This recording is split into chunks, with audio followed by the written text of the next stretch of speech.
Live. I'd like to call this meeting into order, the August 3rd, 2020 council meeting, which had to be moved to the August the 6th due to our storm. Will everybody please stand and say the Pledge of Allegiance? I pledge allegiance to the flag of the United States of America and to the republic for which it stands, one nation, under God, indivisible, with liberty and justice for all.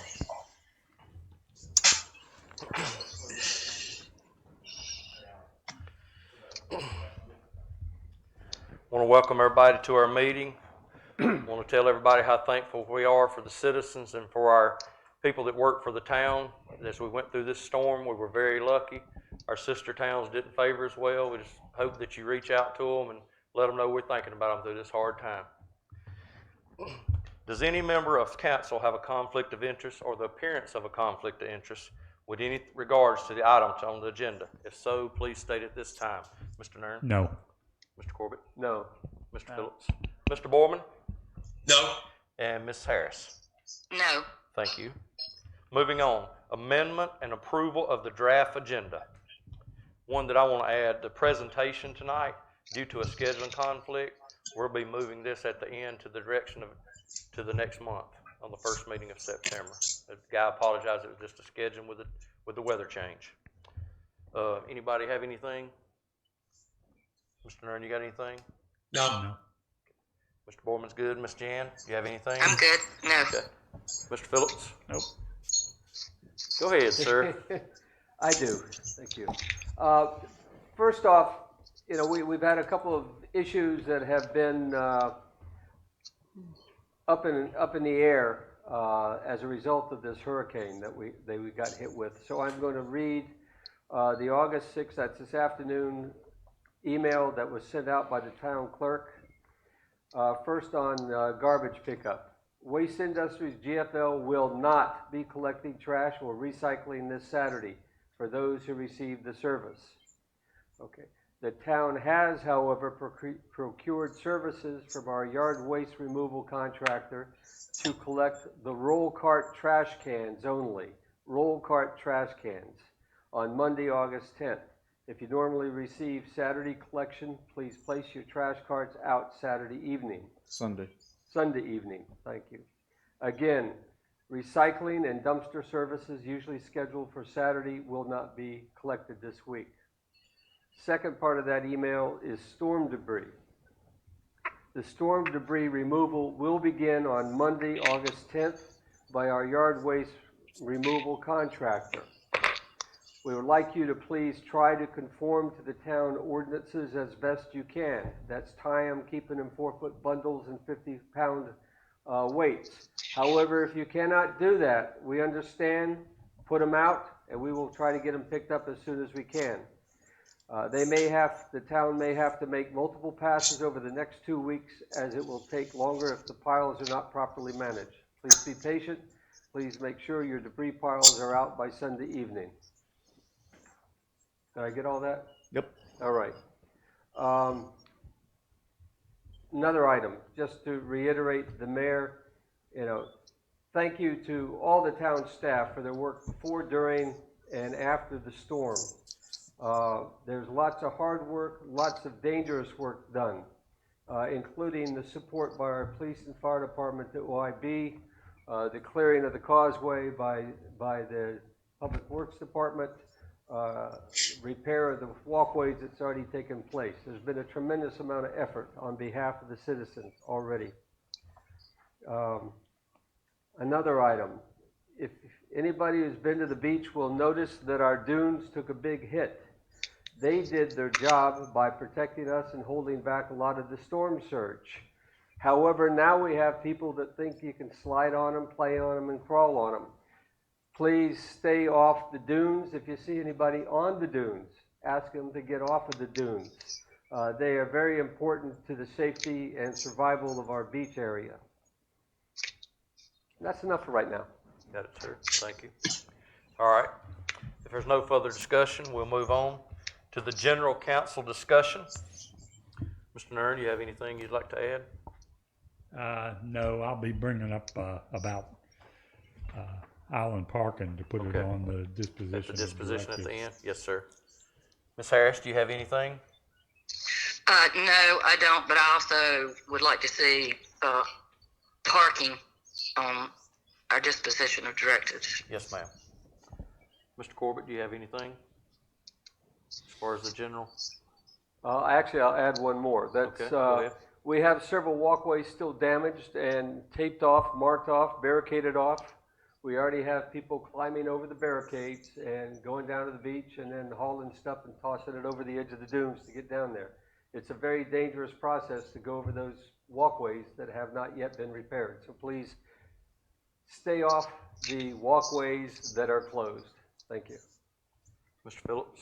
No, I'm good, thank you. Mr. Borman? Nothing more from me. Okay. If there's no further discussion, we'll move on. Like I said, the presentation will come in September. Moving on to the dredging project update. Mr. Neal, you have the floor, sir.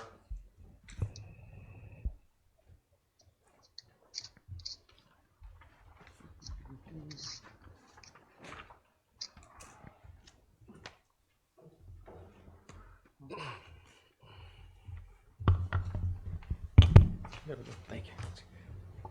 Good evening, Council. Appreciate the opportunity to be here, and just wanted to update on the status of the permit, permit submittal for both the state and federal for the nearshore disposal alternative for the dredging project. And next slide, please. I'm trying.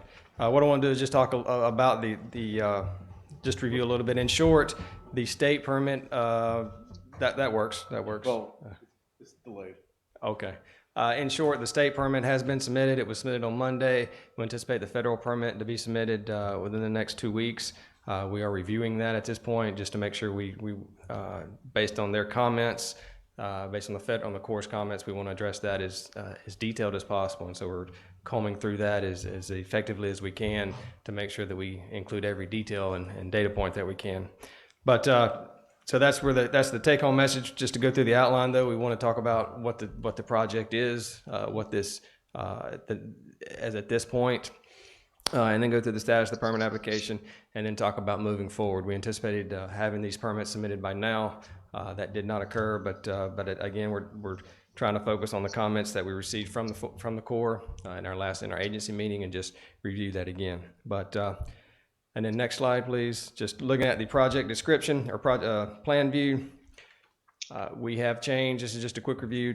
We have changed the placement area from the beach placement between 5th and 12th.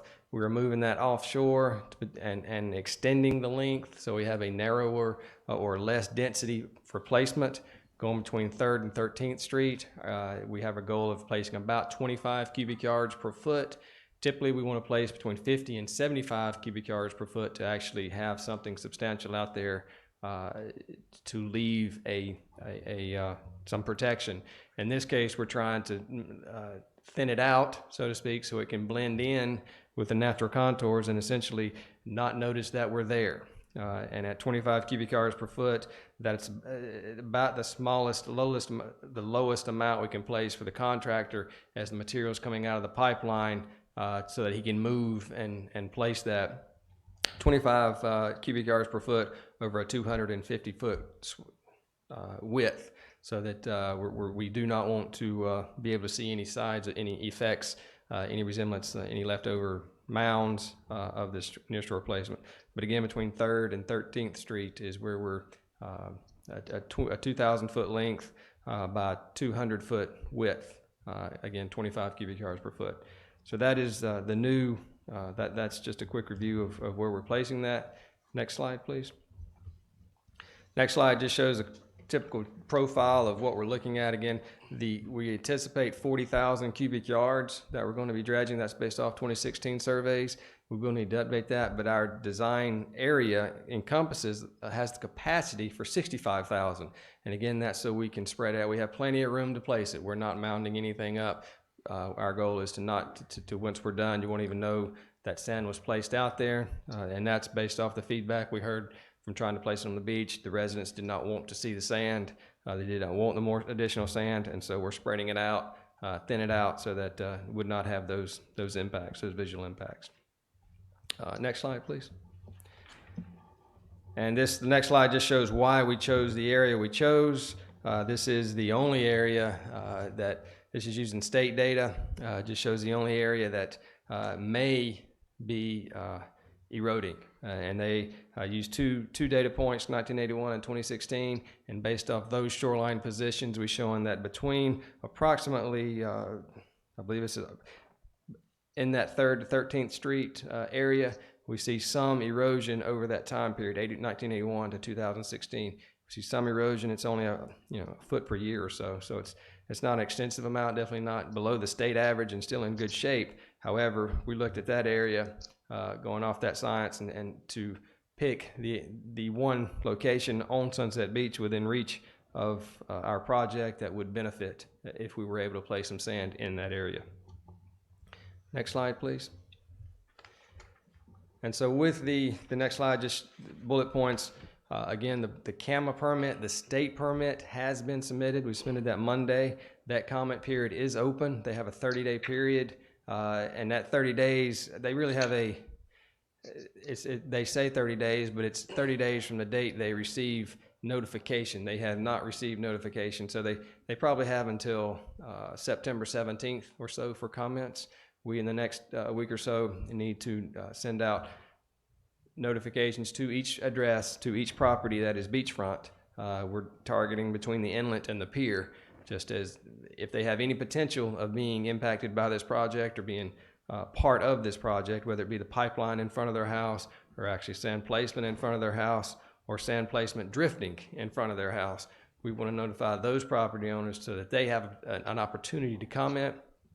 And that's obviously required by state law. But so our goal, we have submitted the permit to CAMA.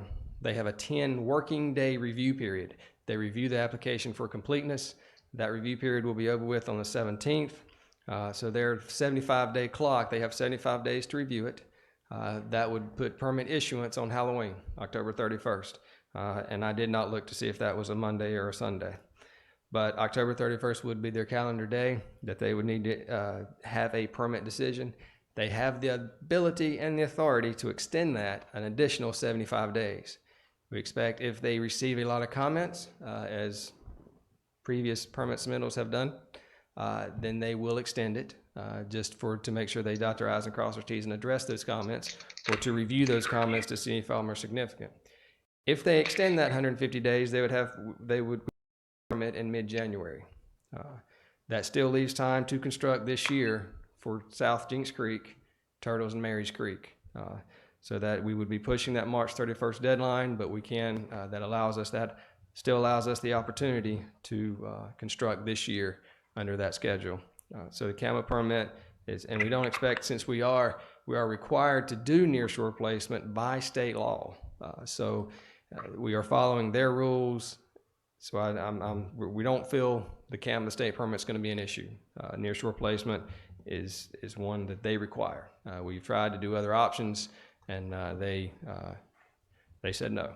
So it's that it was not they didn't say no, that the state, their interpretation of state law, state rule was it was not allowed by that. So we're not too worried about the CAMA permit, the state permit. Come to the next slide, please. Come to the federal permit. This has always been the one that has questioned us, or we're not quite sure what the issue is, but we're trying to address their comments. And again, this permit submittal is very close to what would be required in EIS as far as alternative analysis, a cumulative impacts analysis, and that's looking at how will our project incorporate or combine our combined effects of our project with, say, something going on Ocean Isle Beach. What is the cumulative effects for the region by including one more impact, one more project, and does our project create more projects? So that's where we're, in our standpoint, it does not. This is a standalone project, but that's something that we need to document into a way that the Corps is comfortable with our explanation. And so we're taking we've provided a draft 2 weeks ago or a week and a half ago to the town, but we're taking that back and want to just make sure that we're dotting our I's and crossing our T's, so to speak. So we're making one more review through it to see if there's any issues that we can expand on. We'll have that list by tomorrow, and then so we'll provide that to Hiram as well on what additional items we think we can expand on or may need to expand, and then we'll address those issues and sort of expand that description or data points or whatever we can add, and then have a submittal no later than the 19th, August 19th, which is almost 2 weeks from today. With that, the Corps, we can expect at least a minimum of 120-day review, maybe a 150-day review. With the 150-day review, that comes out to that same time period with CAMA, mid-January. So that leaves us time to construct this year for South Jinks Creek, and then Turtles and Marys Creek, and then come back next year with the feeder channel and Bay Area. We want to caveat with the Corps, there is no definite time clock. They could delay, they could find a reason to delay indefinitely. And one of the main agencies that is known for that is the Protective Resources Divisions. We do not foresee any impacts for protected resources. It'd be the right well in this case, but they have been known to hold up permits for years, for at least 6 to 9 months, just to get to PRD, as you'll hear it referenced to as PRD. So, so that is, we do not believe that's going to be, we do not believe there'll be an issue here. We believe we can coordinate through them in what is called informal consultation. So that could be probably 30 to 45 days. Formal consultation could be 6 to 9 months, and it's a matter of the type of review they would need. But we're believe informal consultation is would be for this project, and it would be a letter signed and just a matter of getting someone to look at it. So with that, we expect mid-January we would be moving forward with a federal permit, and then again, just saying that would allow construction this season. We have between November 16th, November 16th to March 31st. And that would put us in that window to be able to construct this year for South Jinks Creek, Turtles, and Marys Creek. And so with that, again, we expected by this point to be able to say, and on the schedule we had, that we would be able to submit. Next slide, please, sir. That we would have these permits submitted. That did not occur, so we're holding off on, we're focusing on those issues to get that permit taken care of before we move forward and take the next step. But I did want to point out, in order to meet that construction, I want to sort of document what that next step would be. And that's this slide is just moving forward to 3 items that we're going to have to stay on top of. We want to update the construction cost. That is, 2016 was the last survey.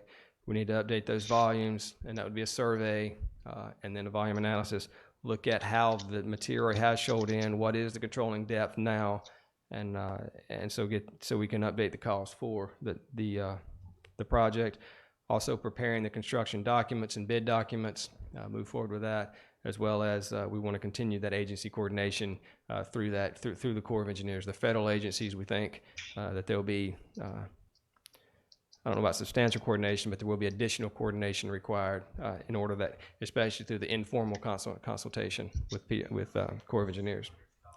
So again, that's all that is, just to provide let you know it's coming, or to expect, hopefully by next council meeting, we'll have a scope in front of you to look at and evaluate.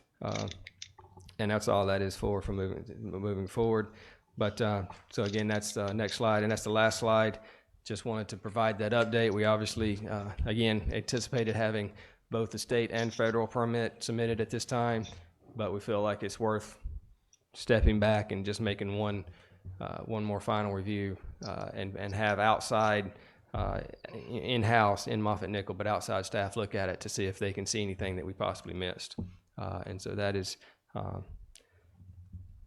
think that's a valued step, and although we want it submitted now, we think that's a valued step to take. The Corps has stated we only have one opportunity to submit. They're not getting in a letter writing campaign, so we want to take that opportunity. But otherwise, I appreciate your time and happy to answer any questions if I can. Question? Go ahead, sir. Mr. Mayor?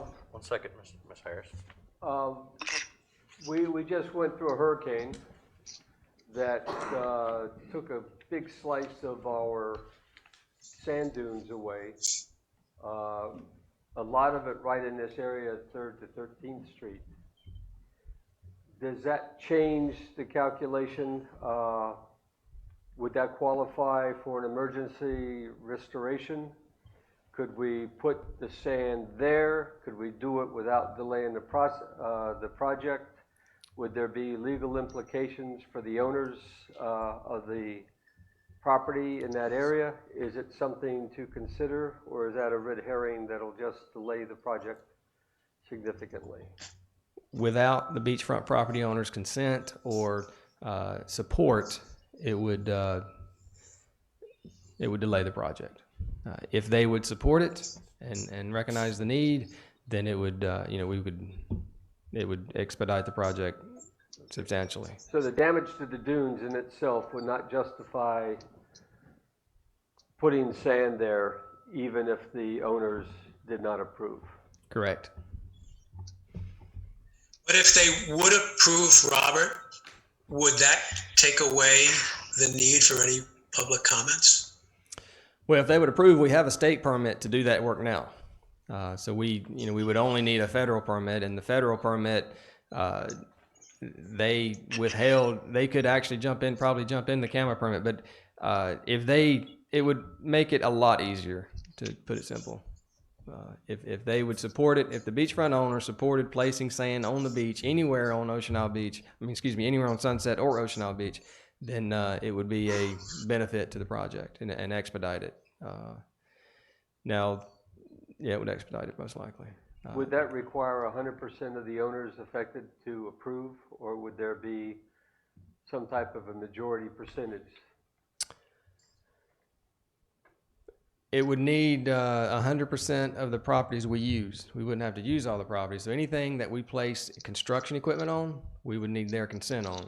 They need to issue an easement, and so we could shorten our placement area and only use the properties that consented, but we would need easements for 100% of the properties that are in the project. Councilwoman Harris, you had something a while ago. You had the floor. Go ahead. Yes, I have a couple of things.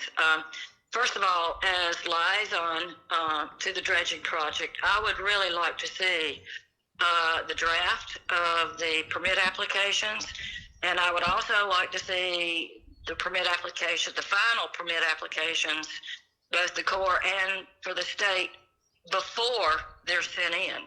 I would like to read them. I would like to see it before it goes into the state. Secondly, we're planning on placing the material between 3rd and 13th Street. Is that not where the old mouth of Tubbs Inlet was before it was moved in 1969 and 70? And is that not a possibility of why you might be showing some erosion through earlier years? And also, I question, why are we doing South Jinks Creek before we do the canals?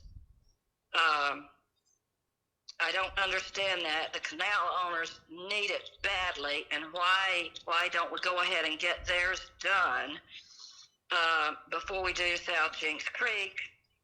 Also, are the canal owners aware that now, with this new grant that we have, that they will not have to remove their docks and piers from the canals, that only a very narrow portion of the canal will be dredged, so that their docks will pretty much be staying put where they are? Have they been made aware of that? That information's been, well, I'll take those in order. One, absolutely, if you want to see the permit before we submit it, I mean, it's provided, we provide it to the town and move when the town wants us to move. So that's no issue. The second was, You already submitted to the state though, right? we have submitted the permit to the state, so that was, That's this, what she was asking for. Yeah, well, I There's- authorized that one because it was a major modification that we all agreed upon at the previous meeting to move forward with. But if we need to hold the core permit and not submit it when we need to submit it because she wants to review it, that's council decision. and now I've lost track of the questions, but, Third and Tubbs Inlet 13th. location. Tubbs Inlet location, I think Tubbs Inlet was all up and down that area. It very well could be in that location. I don't believe it would be a reason why we're seeing erosion at this point, because of the amount of sand that's come in there. But possibly, I mean, we haven't evaluated that or looked at that. Could be. Fourth was the review period. Fifth, the last question with the docks. As long as a dock is in place, we put that information in the public hearing and that a public meeting that we had. We went over that design, and that information obviously has been sent to the property owners as far as a permit application. Happy to address in any way that council wants to, or we're available. Happy to. They've been notified of the permit application. I don't know what else we could do, but we'll do more as far as another public meeting or whatever. If I can, Robert, real quick, also to address that, every time I speak to a property owner in the canal, I make sure I mention to them that this doesn't go under private property. The grant, and it's not the new grant, it's the same grant we had previously, has never allowed us to go through private property. Its application is not to go under personal property, it's to go for the channel for them to connect to. So we try to make that very aware to everyone we talk to when we talk to them. As the grant is a public navigation project, so it is only for the public and not private docks. That other question that she had, sir, about something about the South Jinx Creek, the vice versa on the canals. I think that was Why one do you had. Yeah, there's so much there. Why not the canals first? Yeah. the time frame to do all of the canals would be more than it would take an entire season. We need to be out there November 16th to do that. We could look at doing a portion of it, or I looked at it as South Jinx Creek. We need to clear South Jinx Creek so that the barges can float from the bay area to the offloading point in the feeder channel. So it's clearing out South Jinx Creek allows the construction equipment to move around easier. That was why we chose that. You hear all that, Jen? I think you've answered all your questions. Yes, ma'am. Does anyone else have anything? Any questions for Mr. Neal? Yes. Okay, sorry. If you want to go first, Hiram, go ahead. No, be my guest. Mine's a technicality. So the submission of the federal permit, I thought that was supposed to happen 2-3 weeks ago. Has something happened that has delayed it? Some new information or something that has made us change our approach? I'm kind of disappointed that it's not submitted yet. I agree. We're all disappointed. We anticipated submitting it by the end of July. That was our goal. And it is, like I said, we had the draft. We had it almost going out the door, but we want to pull that back. It wasn't. We want to take one more look at it because our concern is the Corps told us in the coordination meeting, point blank, you get one chance because we've gone through their letter writing campaign. I am personally don't see how they could deny the project, but so I'm curious about that. But we do understand that they voiced that opinion, and so we want to take that one more chance. To have personnel not involved in the project to review it, even to say, hey, did we miss something? Does this meet? Have we explained this as much as we can? Do you see any additional information that you would want in order to make sure that when we're done, when we submit, we can say we're done. This is a final document, and any letter that comes back from the Corps that asks for additional information, we can open up the document and say, here it is. So it's not. Couldn't we have anticipated that though, 3 weeks ago? Yes, that was new, and it's a yes. We've gone through preparing the document, and we didn't hold up and wait. We just finished the document to get it to a first round of submittal on roughly the 25th, 22nd.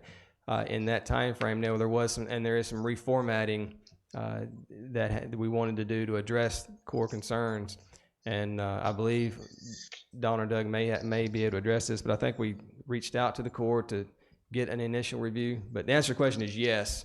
We could have anticipated that. We are running over on schedule. We wanted it submitted by the end of July, and it is not. The delays are concerning, especially with the amount of delays that we've had over a long period of time. So we can't miss again.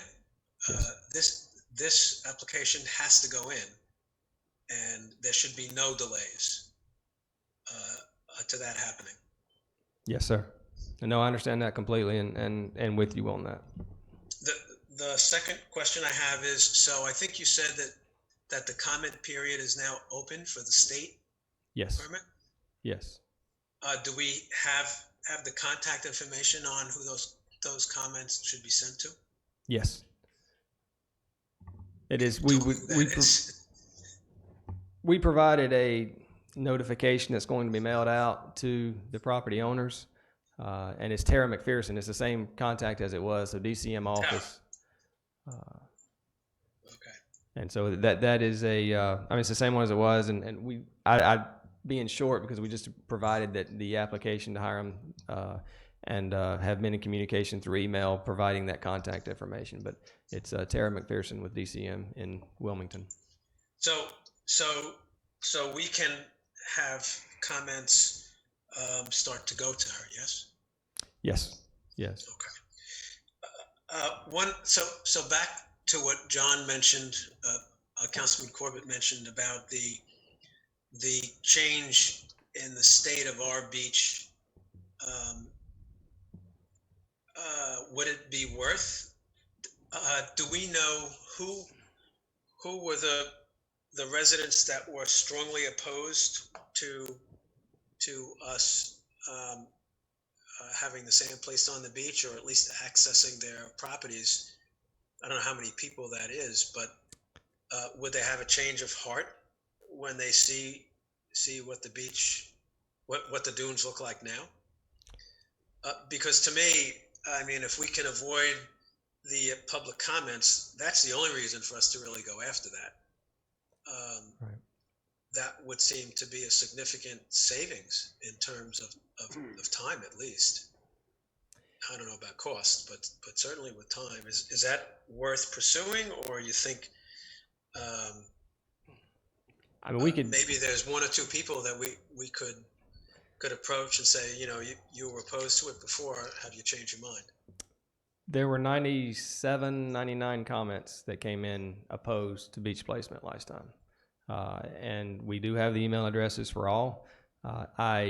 By their comments, the one that I remember the most was that they own a beachfront property and they understand that storms are part of it.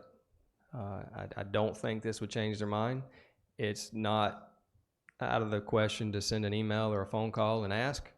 And while still allowing this permit process to continue, the state permit to be reviewed, I think within 30 minutes, probably 5 minutes, we could have that question answered by just picking 2 or 3 property owners.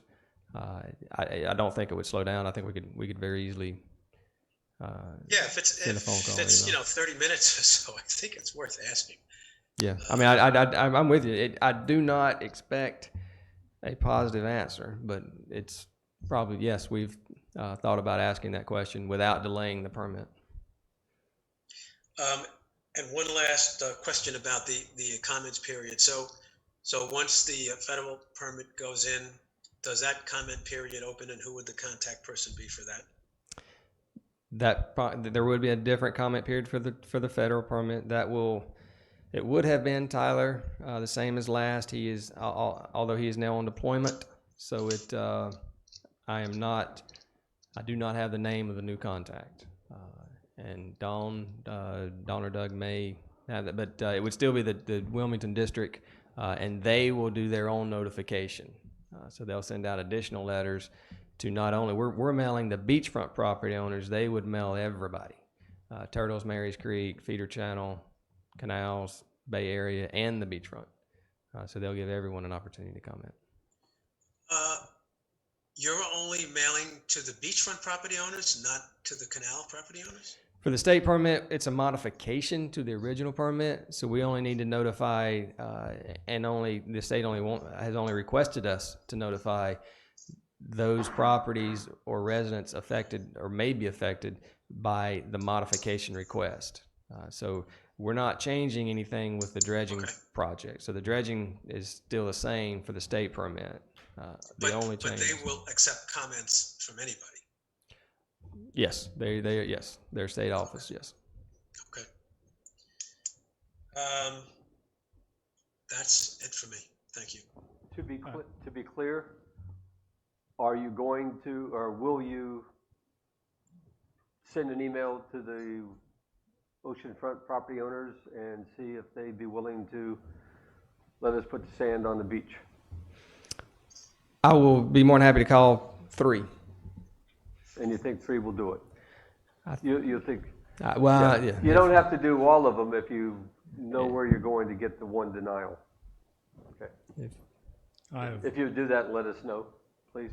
Thank you. Yes, sir. Go ahead, Mr. Nern, Councilman Nern. I have 2 questions. Talking about the near shore placement.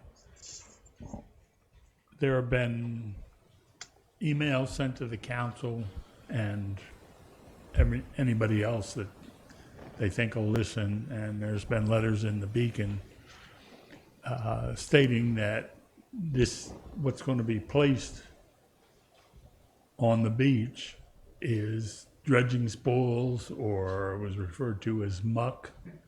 Now, this is all beach compatible sand, am I correct? It's yes, it's was actually more sand than what's on the beach. So more actually, sand content. So then all that stuff is just to stir up trouble. One more question, if you know the answer. How come Carolina Beach got their permit in 2 years? In 2 years, we've had projects get permitted in 75 days. This, and it is the well. Okay. Excuse me, it's not fair to put the consultant on the spot like that. I mean, I there are multiple extenuating circumstances for why this project's been delayed over the last few years. Oh, and I know what they are. So let's just, I think didn't mean to put you on the spot, Robert. I think it's just proper to leave it at that. Anybody else? Go ahead, I'm sorry. I'm done. Good. Anyone else have anything for any kind of discussion? For Mr. Neal, go ahead, Hiram. For both Robert and y'all, Councilwoman Harris has requested review of the core permit the full document prior to his submittal of that document. Half this council's in agreement that it should go, sooner than later. So what does this council want to do? My view is I have no objection to her reviewing it as long as it meets the 19 August submission date. I have no intent of changing the submission date. I just would like to see it before it's submitted. I don't see that being a problem. I think that everybody says that's fine. Once, Mr. Neal, you're a nodding question, your though, head, once so- it is submitted, it goes on our website, is that correct? As soon as we get a digital copy, yeah, we'll put it up. Okay, so It's a little bit too heavy for us to scan into our copier for a single document. There I will think be Mr. some. Neal's basically saying it won't be a problem. You'll be able to get it out for them. Give her that chance, but we still get it into the date that was Yes. sent in, correct? There will be, as a point, there will be some files that are probably too big for the webpage, and that's the model that they've asked for. Councilman Yes. Phillips, did you have something? Just as long as it doesn't delay the submittal at all. I don't want to see this slowing down anymore. Can I ask a question about that? Yes, sir, go ahead. So if it's in draft form, is it considered confidential?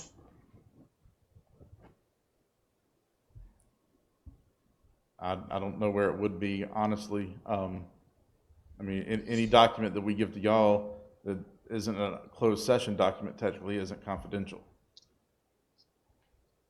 But if it's a final approved version, then it's public. But if it's not, my question is, if it's not an approved document, it could even change in the space of time from when someone gets a draft to what's actually submitted. Well, again, like I said, a draft doesn't make it non-public. If we hand it to any of y'all, you're still members of the public, and it's not a closed session document. I mean, it's, you know, drafts are open source as well. I doubt by the time Mr. Neal gives it to us that it's a technical draft in the fact that it hasn't been submitted, but it's not going to be a draft as in changes are on the way, probably. So then why wouldn't it be submitted when the draft is available for us to see? Because Councilwoman Harris is asking to review it prior to it being submitted, and y'all don't have a problem with it. Councilwoman Harris said is that she'd like to see it before it's submitted, but she doesn't want to delay the submission. I'd like to see the submission done as soon as possible. And so I'm asking if it's ready to be reviewed, why couldn't it be submitted? If there's no anticipated changes coming, why not just submit it at the same time? That's up to y'all. That's why I was asking the question. If the agreeance is that Mr. Neal's trying to make an August 19th kind of soft date for that is his hope. Well, Mr. Neal was trying to do it last 3 weeks ago. My point being, if y'all are okay with that being his deadline, and he can get us a draft prior to that I can get to Councilwoman Harris, I believe that's what everybody seemed to be okay with, as long as it didn't go past that August 19th date. But he's not going to hand me a draft that we're going to, spend time changing that's going to push it past that date. My point is, if I don't know where August 19th came from, I assumed it was because they had more work to do. But if there's no anticipated changes coming, my question is, why don't they just submit it? Well, that's where, and I'll jump in on that one. We want to review it and see if, and we do expect to have some changes. I do expect anytime you give someone an opportunity to review something, they're going to come up and make it better. So I do expect some changes, but I don't expect them to be significant changes. But we want to improve this to the point that we don't look back, and it is a delay, but. From this point to the middle of August, what we're talking about, unfortunately, I do believe it is worth the time to make sure it is correct, so we're not looking back once, if the Corps finds something, any question they ask, we want to make sure we've done our due diligence to the point of beyond any point of Okay. to say that information is in the document. But back to your original question, it will not be a confidential document. It is an open to review. We're not going to make it at the table open to the public review, but if someone has it in their hand and someone wants to see it and they can share it, that's up to the person who has it in their hand. There's nothing that makes it confidential. So another version of that question is, your Moffett and Nickel internal staffing review process has a set of deadlines that the people that you give it to will look at it, respond, you get to fix it, and get it to us prior to the 19th, so that on the 19th it can be submitted. That's 2 weeks from now. Yes. And we're going through the list, we're making that list, we'll have that list tomorrow of what, by tomorrow afternoon, so I'll play it safe and say Monday morning, we can provide that list of what changes we're going to make and what schedule we will be able to provide you with a final draft. And But I would agree with Mr. Borman that if you can do it a couple days earlier, every day counts. Yes, I agree. I agree with that. Understood. I think Monday would be a good deadline to have it ready. Understood. Okay. Anyone have anything else? Ms. Harris, Mr. Borman, Mr. Phillips, Mr. Corbett? Mr. Thank Nern, you, is that Robert. all the discussion? Thank you, and thank you for taking the time to talk with me today. I appreciate it. Thank you very much. Yes, Appreciate sir. it. Thank you, Robert. Thank you. Moving on next to our minutes for approval for our July the 6th, 2020 meeting, which was our first regular meeting and the only meeting for the month of July. Do we have any discussion, any changes to this? Everybody had time to look at it? Anybody have anything that needs to be added or changed or questioned about? I don't. Okay. Ms. Harris, you're good? I'm good. Mr. Borman? Fine with me. Okay. Mr. Phillips? I'm fine. And Mr. Corbett? Good with me. Okay. That being said, do I have a motion to accept this? I move we accept the minutes as written. Do I have a second? Second. All in favor? Aye. Aye. Councilwoman Aye. Harris? Aye. Councilman Aye. Borman? Aye. Councilman Borman? Okay, thank you.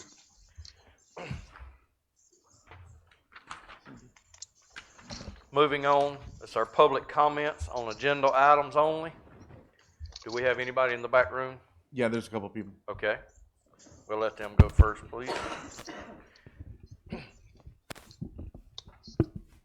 When you step up to the mic, please state your name and your address. And remember, there is a 3-minute time limit. We'd appreciate if you'd stay in that. I'll stop you at about 2.5 just to give you a courtesy that you have about 30 seconds to finish it up. Agenda items, what I'm discussing is not on agenda items, it's They brought it up. the, Is it listed on the agenda? It is not on the agenda, but it was brought up. this is, my comments is on the, hurricane Debris collection. collection. Can't hear. She hasn't got on the microphone yet. Oh, okay. Nothing on the agenda items? Okay, well, they can talk about that at the end of the meeting. Okay, so that being said, I don't see anything else other than that, other than me reading. So let me get to this part. We have some that was sent in through the town, and I'll be going through them. Please bear with me. First up is Tony DeLuca. Says, hello, I believe the dredging items should be scrapped before more hard-earned monies are spent. There are just too many unanswered questions. I also believe fooling with nature is a losing battle. I don't understand, this is a typo error. More put the dredging up to a vote. Thank you. Next is from Rich Serrato at, let me read it because it just says High Oak Well. 517 Twisted Oak. As council continues with the endless and costless effort to dredge South Chinch Creek, especially during the pandemic when no physical audience, I would like to respond to the following questions. How will council be able to make all the dredging decisions this evening without first studying and reporting to the taxpayers the content of the permit to include why the permit will be approved, especially when the previous effort was denied by the USACE? Question 2, now that we are restarting the entire event that will increase assessment fees, will someone please provide the stakeholders the reason not to conduct a stakeholder survey similar to the survey that was executed in Ocean Isle Beach?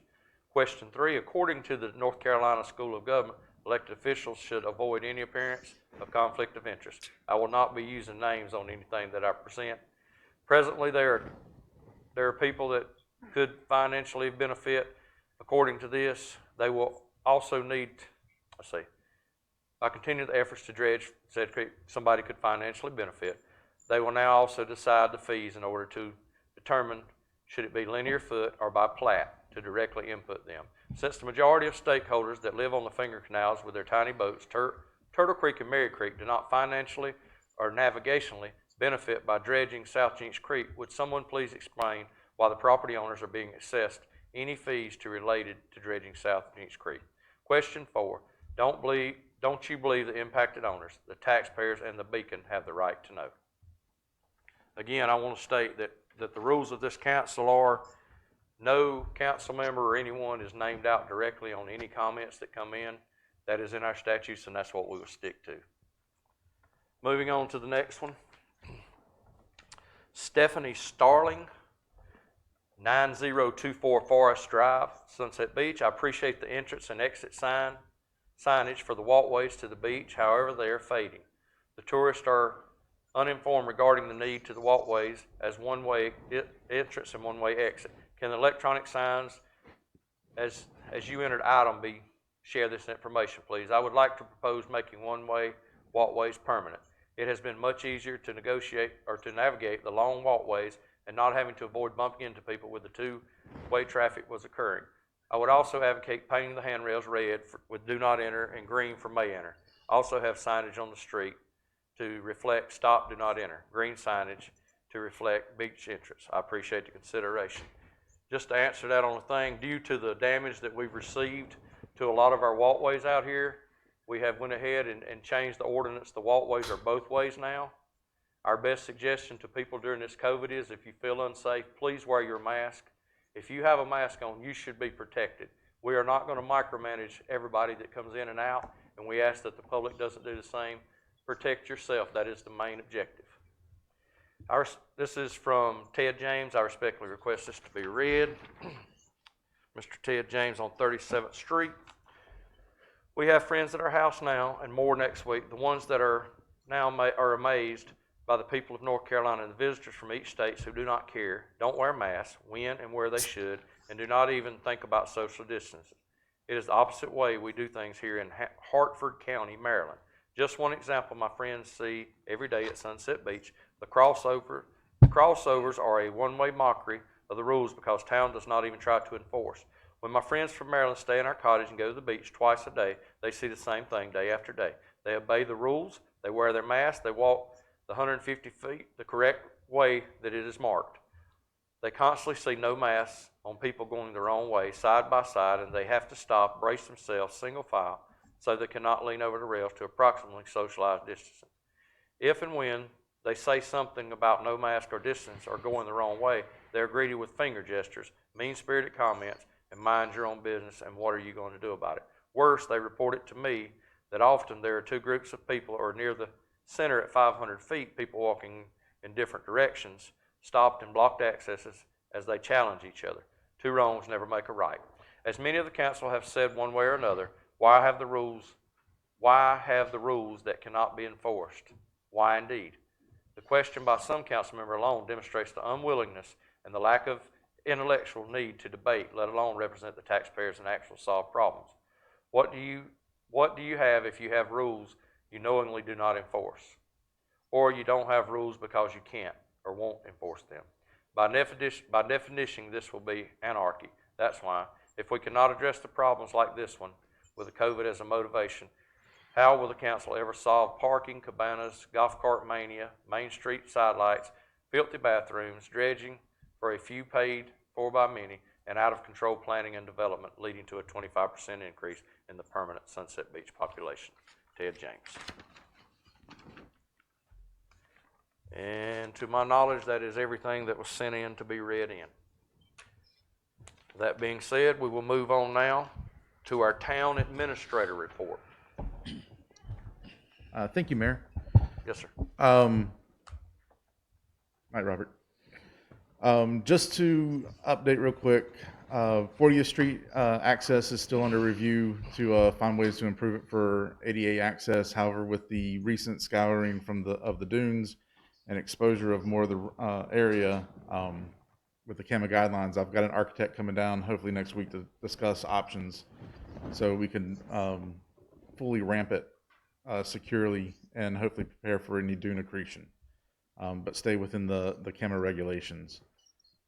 Though I may look at possibly having to do a variance with the state on that the design of it, so that if we need to go a little bit further out to make sure that we can ramp it properly at the right slope.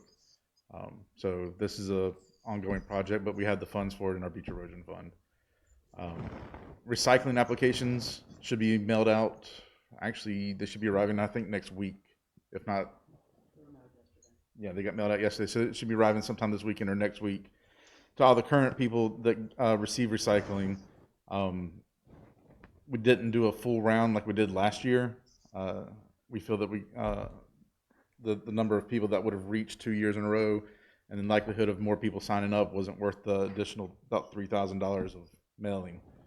So, this year we kept it to the current subscribers, but anyone is welcome.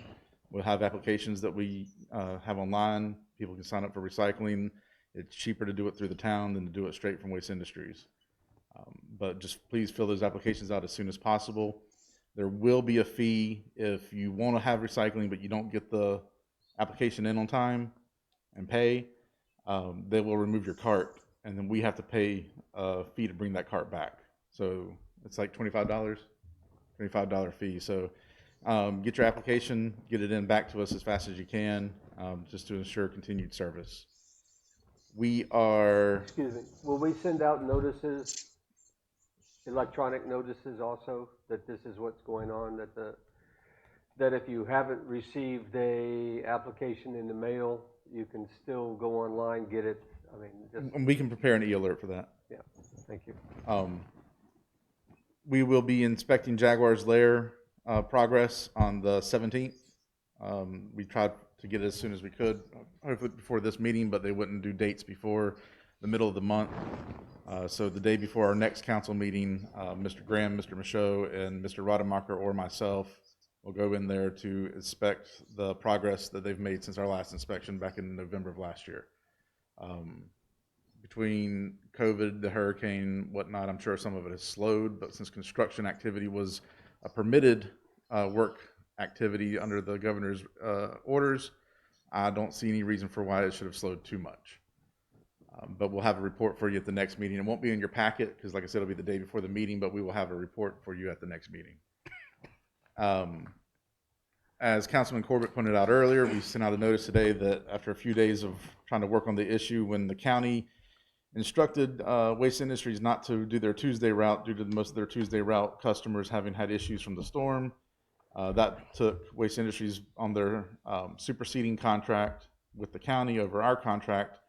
Their makeup day is Saturday, so they wouldn't be doing trash collection and recycle collection this weekend for those customers who get it on the island and the few places in the mainland. After a lot of varying options, we decided that we found someone who's willing to do it, but it's going to be on Monday. They'll do their best to capture everything as early as possible, but it'll be probably a good portion of the day. We're not talking like the 3 or 4 trucks that Waste Industry uses when they come through. We're talking one truck doing a load, compacting until it's full, going back and forth. Please put the cans out, Sunday night. Don't, if they're out Saturday, pull them back in. Also, storm debris pickup, as you said earlier as well. Storm debris pickup is starting on Monday, just to answer a lot of problems from rumors out there that we weren't even doing it. That's not true. We always start a few days after the event to give people who work, who don't live here, to get down here to inspect their properties, get their stuff out before we start our rounds. We will be starting Monday, so please try to have all the debris out by Sunday evening. I would prefer that people follow our ordinances that we adopted recently. There's no reason not to at least try, but we are having them bring in extra equipment specialized to help them pick up the debris to put into their compacting truck for this. So this round will be costing us more than it should have cost us, if we'd done it with the ordinances. But the whole point is to try to smooth line this process so that we don't spend weeks. Luckily this time it was a minor one, but had it been larger like it was for Florence, where we spent 6 weeks picking up all the debris, this is to assist in that problem. But anyway, get your debris out any way you can, preferably by the ordinance, but if not, that's fine this time. We'll work on it from there. And that's all I've got from my report, but since the stormwater manager is not here tonight. Yeah, when we go to that, if you want to do that Okay. one first.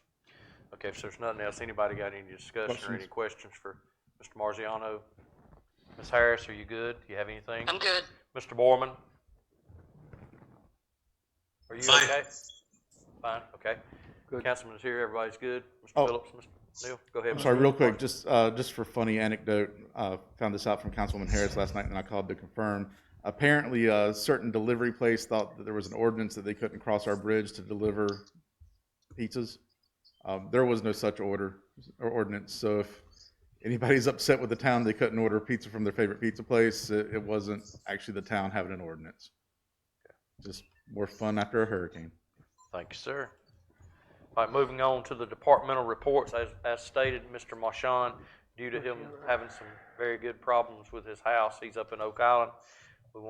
I personally just want to pray for him and hope everything comes out good and all the other people there too.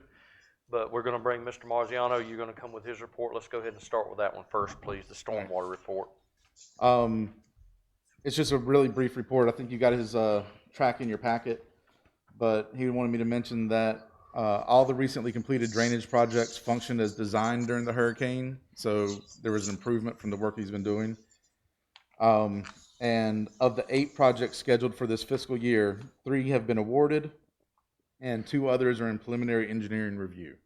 So we're moving ahead full steam on getting this stuff updated, upgraded, and fixed. Good deal. That's all from Mr. Marchand. Yep. All right, moving on next, we'll have our planning and inspections department one. Okay. He's online, okay. Go ahead, Mr. Rademacher, please. Right, I appreciate it, Mayor. I guess the big thing to talk about that just popped up is the purchase of the Sunrise Corporation lands and Sea Trail by Riptide. They did communicate with us right away that sale had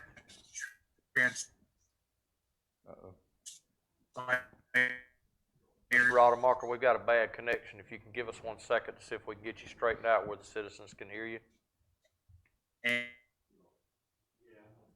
It's his side. Let me.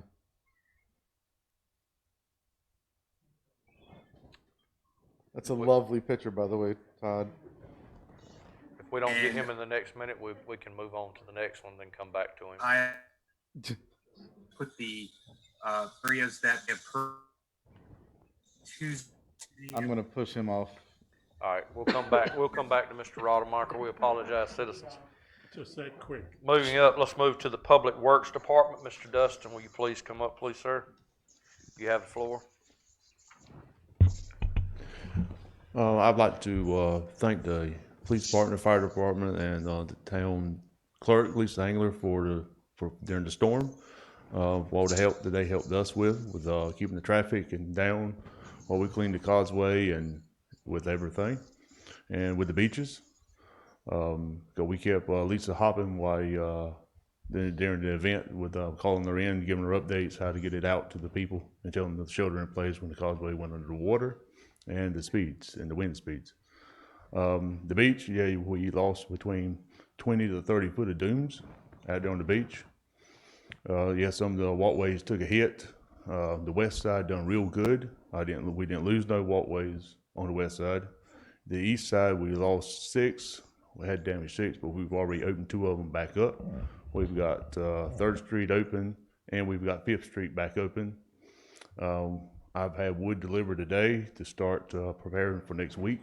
We'll start cutting treads and steps, getting ready to go for next week. We'll start Monday, start at 7th Street, and work our way to the east end. The park was good. All the swings are back, trash cans are back, picnic tables are back, but the float dock did take a little hit. It actually floated the dock off the pilings that was holding it in place.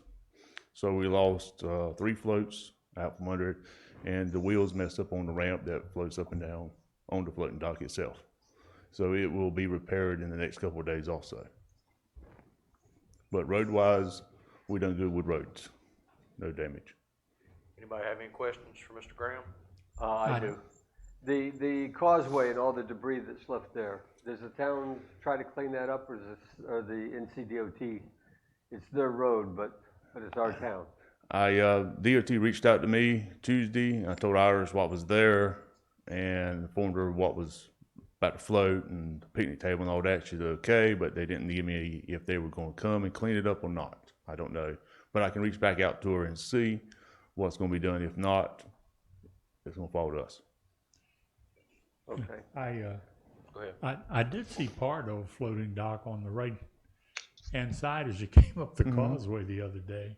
Did you check to see if that was ours? No, that wasn't ours. Ours is in place. It just lost a couple of the floats underneath. Oh, okay. The plastic floats, but ours is in place. It's still held there. It just come off of one end of the post. Right. The other thing, thank you for reaching out and getting our brush contractor to do this trash pickup on Monday. By Wednesday, it would have been a terrible mess. Yeah. Hey, you're welcome. Thank you. Councilwoman Harris, you have any questions or comments for Mr. Graham? No, I'm good, thank you. Mr. Boyman, do you have anything, sir? No questions, just to thank you, Dustin, for all the work that you've done getting the things back together after the storm. Mr. Phillips, do you have anything? Mr. Corbett, go ahead. One more thing. This was actually before the storm. Thank you for responding to the request to get some repairs on the Moby mat down on 40th Street that was causing people to trip and fall before the storm. That work became a little bit overcome by the hurricane, but thank you anyway. Yeah, you're welcome. Anyone else have anything for Mr. Graham? Dustin, I just want to thank you for Sunday when that mess, our trash cans got full out there. I called you, it was just piling up, people just started throwing stuff down. Luckily, the people at the pier give us some bags. I was able to pick it up. You came out, got everything empty, got straight out. I appreciate you doing that and taking care of it. Oh, you're It was welcome. an ugly sight, and we didn't want it scattered everywhere, and I just appreciate you taking the time and coming and doing it on your day off. Okay, you're Thank welcome. you so much. All right. Mr. Todd, ready to go back on? I think so. Okay, John, if we will, let's go with him right quick. Mr. Rademacher, you have it if you're online? I am online. Can you all hear me? Yes, sir. All right. I'm not sure where I dropped out. Riptide. But, I was talking about Sea Trail, Riptide with their purchase of Sea Trail. The maps have been uploaded to the town website under site plans and subdivisions on the website. We scheduled a meeting for this Tuesday at 10 a.m. with Robert Hill, who's the president of Riptide Corporation, just to touch base with him, get a little more information as to what their anticipated schedule of development is, what type of product they may be thinking about, how many units and timeframes. Also hope to talk to them, get a better understanding and feel for how they'll be handling some of the stormwater issues in there, since they are now the responsible party for all those portions of the infrastructure within Sea Trail. So hopefully we'll have a productive meeting and we'll have more information to report next week. Kind of related, August 20th is our planning board meeting. And we have the first subdivision that Robert Hill and Riptide will be bringing before the town or the town planning board. This is a subdivision that was originally being brought forth last year, Birdwatch, and that's for 49 lots on Clubhouse Road and Crooked Gully for the development of single-family homes. No real changes there from what we saw last year, just changing ownership and no longer doing it in phases. Inspectors and everything's been real busy with permits. This week we'll be issuing 3 more single-family homes, several under review as well, probably be issued next week. Our CRS certification due to COVID-19 and or the pandemic has been pushed back a year. So with no penalty to the town, insurance rates will remain the same for all those with flood policies. They just can't travel to all the different locations and do the site visits the way they need to.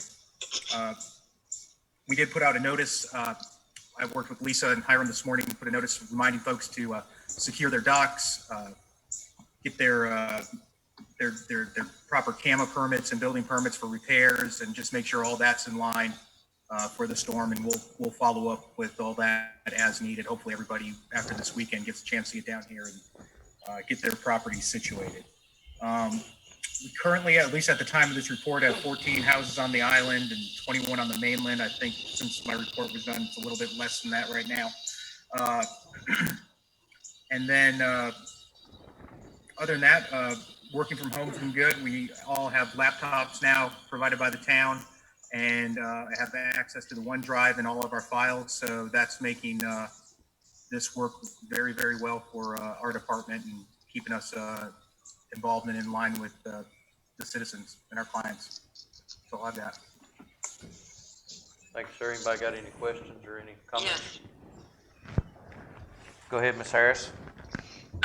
Yes, we've had a number of concerns about the large amount of development that's occurring in Sunset Beach.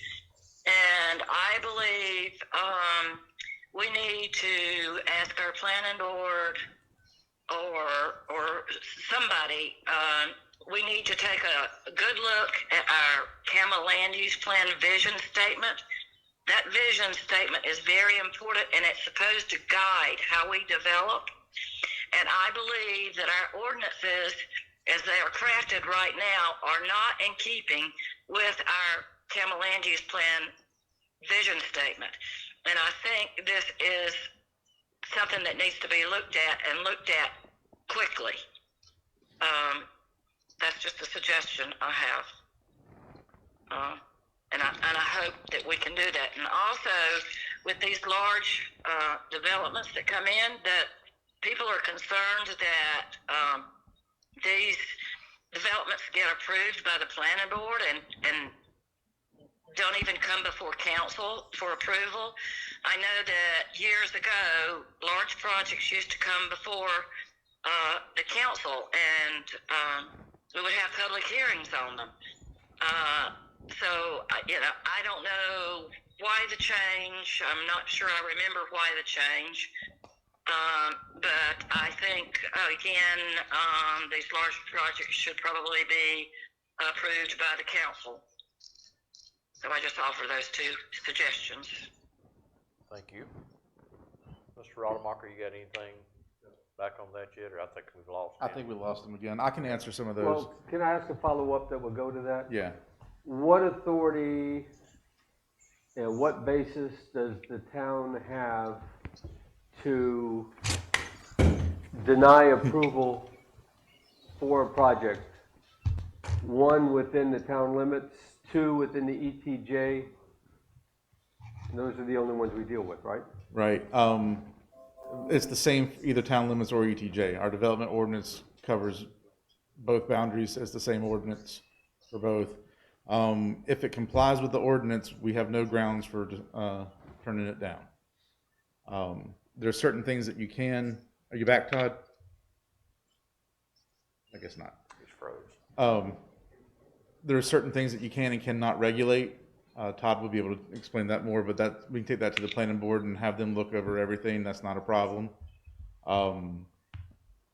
But if it complies, it has to. There's no reason to turn it down legally without it becoming a taking. If it's a taking, then we have to buy the property. The other question of when it changed, as far as I know, it changed in 2012 when the town redid its UDO. I don't know if the subdivision rules prior to 2012 went to the town council or not. That would be an ordinance amendment that would have to be initiated and gone through the process to take the review away, take the approval of the review from the planning board and put it in the hands of the town council. Is or was one of the bases for turning down a development just based on number of developments, number of homes, number of expansion inside the town? Or does there have to be a specific regulatory guideline that not being met causes it to be turned down? Yes and yes. You can control the density. That's why we have zoning. That would be the number of units per whatever measurement standard you want to use. We usually use units per acre. However, all the developable land is in your most dense zoning district and has been the most dense zoning district since the early 80s. These areas that are being developed now were intended to be developed as a high density area. But no one's developing them as dense as they could be done. Mr. Mayor? So that's, 1 second, ma'am. you would have to change your density regulations in that zoning district in order for the number of units to be a reason to turn something down. To answer that first Okay, part. thank you, yeah. Go ahead, Councilwoman Harris. Mr. Mayor and fellow councilmen, we have a mechanism where we can get our ordinances changed, and that is through a text amendment request. The planning board can do a text amendment request. An individual can do a text amendment request. The council could request a text amendment. So there is a mechanism that we can use to start controlling this density. I know how to use the text amendment because I used one myself in 2015 to get beach business 1 density changed in the beach to keep more development like what's happening on 27th Street from happening on the other streets that are in beach business 1. And the planning board approved it, and so did the council. So it is possible to do.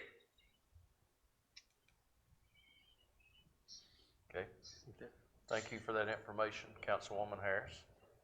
If I can real quick, Go if ahead, y'all want sir. to have a more deep conversation about this, I know Mr. Rademacher and I've discussed, either a joint meeting with the planning board for the council, or having a sit down actual workshop to discuss what you would like the planning board to be working on. Maybe that'd be something we could look into in the near future. Right, okay, so we'll put something on the directives. Please. All right. Thank you. All right, moving on next, our fire chief, Paul Hazemeyer. All right, good evening. I've got a few things on my list, but I'll be pretty quick.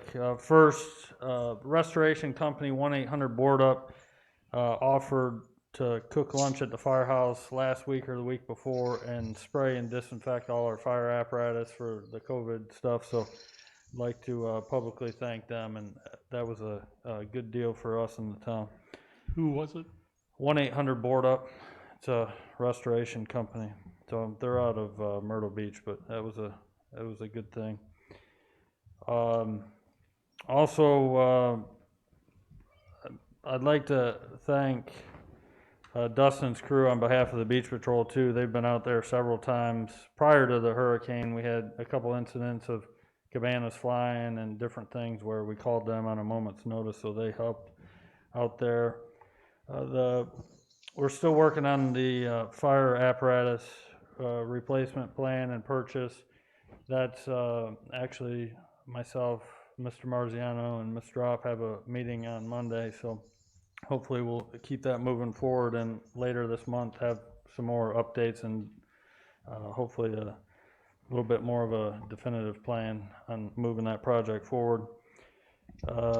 Training's been a huge thing for us. It's been hot, but we also recently made it down to North Myrtle Beach's training tower like we did last fall. The North Myrtle Beach Fire Chief and some of their staff allowed us to use the building. We trained together with Ocean Isle and Calabash, so it's good training and good interoperability training. We'll try to do it. We pushed it back because of the COVID, but try to do it spring and fall anyways with the multi-agencies. Another thing I talked to Mr. Opp about, we're looking, because of COVID, we've slowed down training that's required travel, lodging, and also bringing in different instructors from outside the area. And so we've been doing a lot of things internally. The current budget for training and for travel and lodging for training, we're looking at, and my recommendation, and one of the things she wanted me to do was, we're not going to increase the budget, but look at getting a forcible entry prop with some of those funds, so we can up the internal training and move the capital, right? Basically, just do a amendment within the budget, not change the budget, so that they can purchase training equipment instead of actually sending them to training. So it's something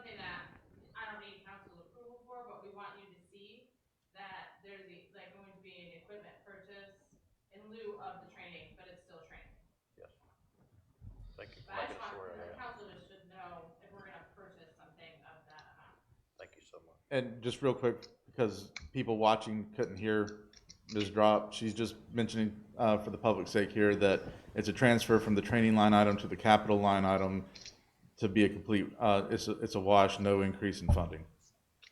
Thank you. All right, last thing on my list is the hurricane and a lot of the news since Monday. Dustin thanked the fire department and police department, but we have to thank him and his staff as well. They were a huge help. We had trees down across multiple roads. I think we had a couple different entrances. The C trail blocked with big roads, tree in the condo. The causeway was a challenge, but we worked through all that stuff. We had multiple staff. Obviously, Ocean Isle had a real big challenge with some fires that night.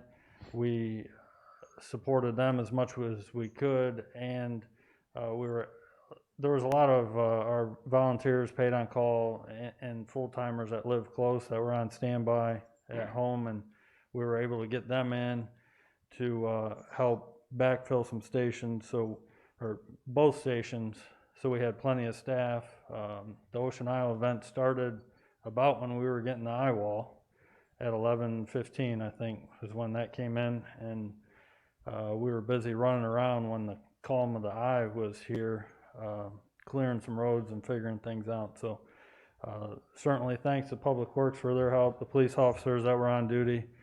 My deputy chiefs did great keeping tabs on things. Everybody's pretty tired and exhausted, and we did it again last night. So hopefully tonight's a bit quieter for everybody in the county. But the firefighters that came back, we greatly appreciate their service and help on a moment's notice when we're in the eye of the storm. So that's all I have. Anybody got any questions or discussion, comments? Big Boyd? thank you You're welcome. to all the fire department. Mr. Borman, do you have anything? Just to thank you as well for everything you've done, including the help over at Ocean Isle. That's been a real issue there as well. Yeah, we're glad to be able to help our neighbors because we never know when we're going to need some reciprocal help. I actually talked to the mayor today, and she was very appreciative for saying that's what we do. I mean, teamwork makes the dream work. So Yep. appreciate you stepping up for them, helping them out. Mr. Nick, Mr. Ern, you got anything? I want to thank you, and your firefighters are doing things that firefighters wouldn't normally do, and that's all the departments in the town working together. That's one of the best things in Sunset Beach. There's no rivalry between departments. Everybody steps up and lends a helping hand, and I, for one, really appreciate it. Yeah. Oh, one other thing too, I forgot. Not last Saturday, the Saturday before, or no, it was last Saturday. We had 2 water rescues around the island. Jimmy Bird and Lisa Marsland were on beach patrol, and there was they were there first and called the fire guys, and ended up pulling two different people in that day. So Jimmy Bird and Lisa Marsland, they did great work on the initial arrival there.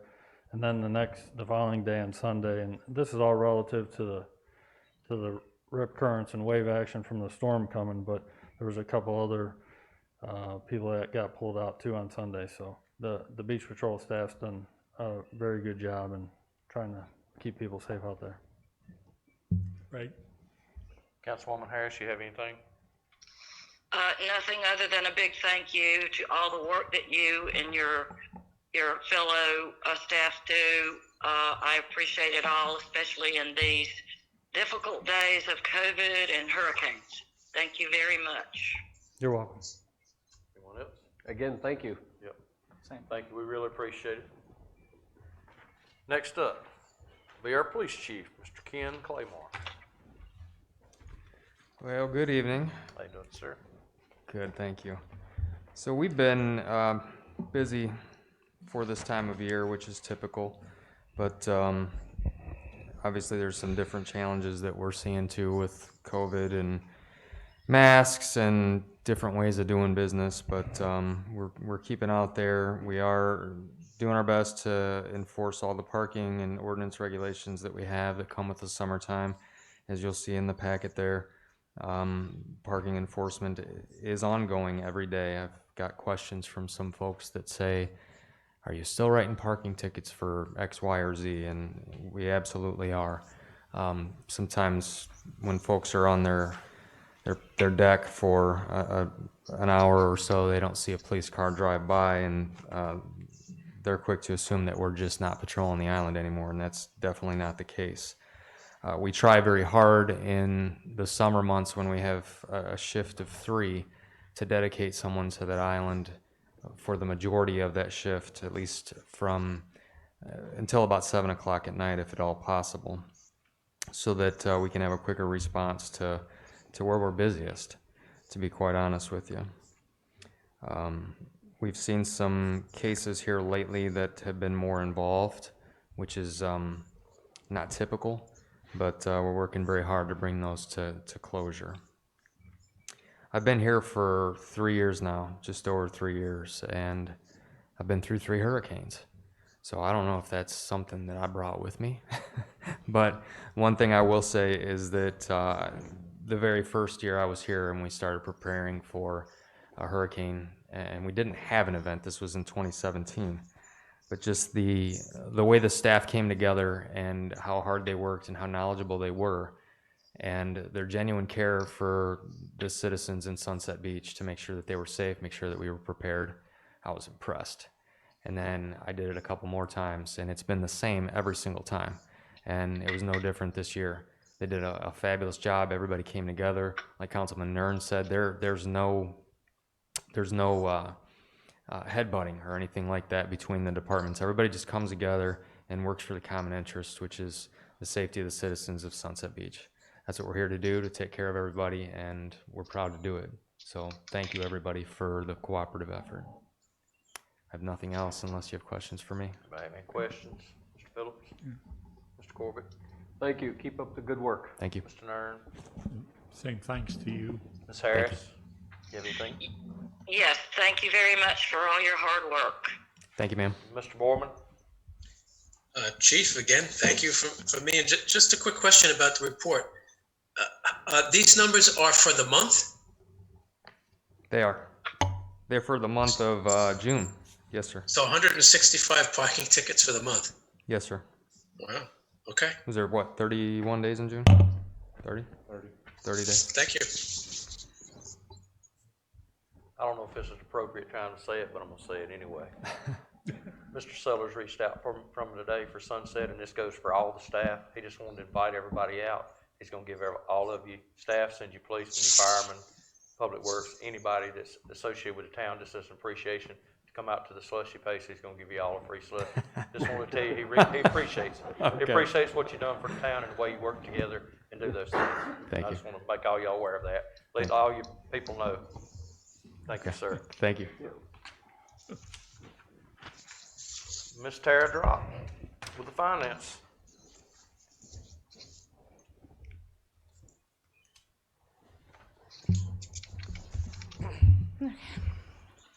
So you have the June report in front of you. This June report will change over the next couple months because it is the end of the fiscal year, and I have adjusting entries and everything else that goes along with what June looks like. So this isn't really year end, but this is the month of June. I did do the graphs again. I have an update to the accommodation tax one. It looks like the month of June, the final number for our revenue for accommodation tax is actually in the 3% one, the accommodation tax, that specific Fund 21 is going to be $134,641, which is actually an increase from the prior year. So a lot of people came to Sunset Beach in June. Overall for the year, for accommodation tax, We're down only 34,000 from the prior year. That was mostly due to May and April when we were completely closed. But we're still coming in $20,000 over budget because we keep the budget pretty conservative. Accommodation tax is so unknown. The sales and use tax for May, we only came in about $8,000 under the prior year. And we're coming in above budget.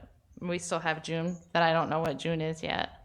So that I'll know that in a couple weeks. And that's just one of the pieces of finishing out the fiscal year is the lagging revenues a little bit. Are there any questions on those? Any of the council that's present have any questions? I have none. Thank you, Tara. Looks like we didn't do too bad after all. We did good. We really did. I mean, with curving the spending at the end of the year, we're coming in above budget. But like I said, we're really conservative on projecting our revenues. It's the safest way to be because unknown things can happen. I mean, we're still in phase 2, but it doesn't really seem to be affecting us in Sunset Beach. The people that it's affecting are those that have utilities, enterprise funds, like the water and sewer, because of the order that they can't shut off your water. And so people not paying that, those towns' general funds are having to keep their enterprise funds going. So those towns are taking a larger hit than Sunset Beach. We're a little bit more protected. Thank you so much. No further questions. We'll let you go. We appreciate you. All Appreciate right. everything you do for our town. Thank you. Moving on to old business. State of emergency will be up first with events and operation. As most of you know, the governor has come out and extended his ordinance amendments, curfews, whatever you want to call them, and it will put us up to September the 11th. With that being said, if there's much on the council to discuss on this, which I don't see how we could discuss a whole lot because we've basically been staying with what he says. We have changed the ordinance on the walkways out here because due to the storms, we've had to do that. And the same word goes out that I said before. If you're unsafe, please wear a mask. We can't micromanage people. Just do what protects you. That is the main thing. Protect yourself and protect your family. Other than that, do y'all see anything besides, I would speculate that you want to keep the town working just as it has. It's been working. Everything seems to be going well. With this being done to the 11th, I don't see why it would make any sense to try to change any of that at the moment. And also, any of the other ordinances as far as events, we extend to reach out and not have any more events because of the number that they're putting on it. And I also know that Miss Joseph has reached out with the Sunset on Sunset Festival. It has been canceled.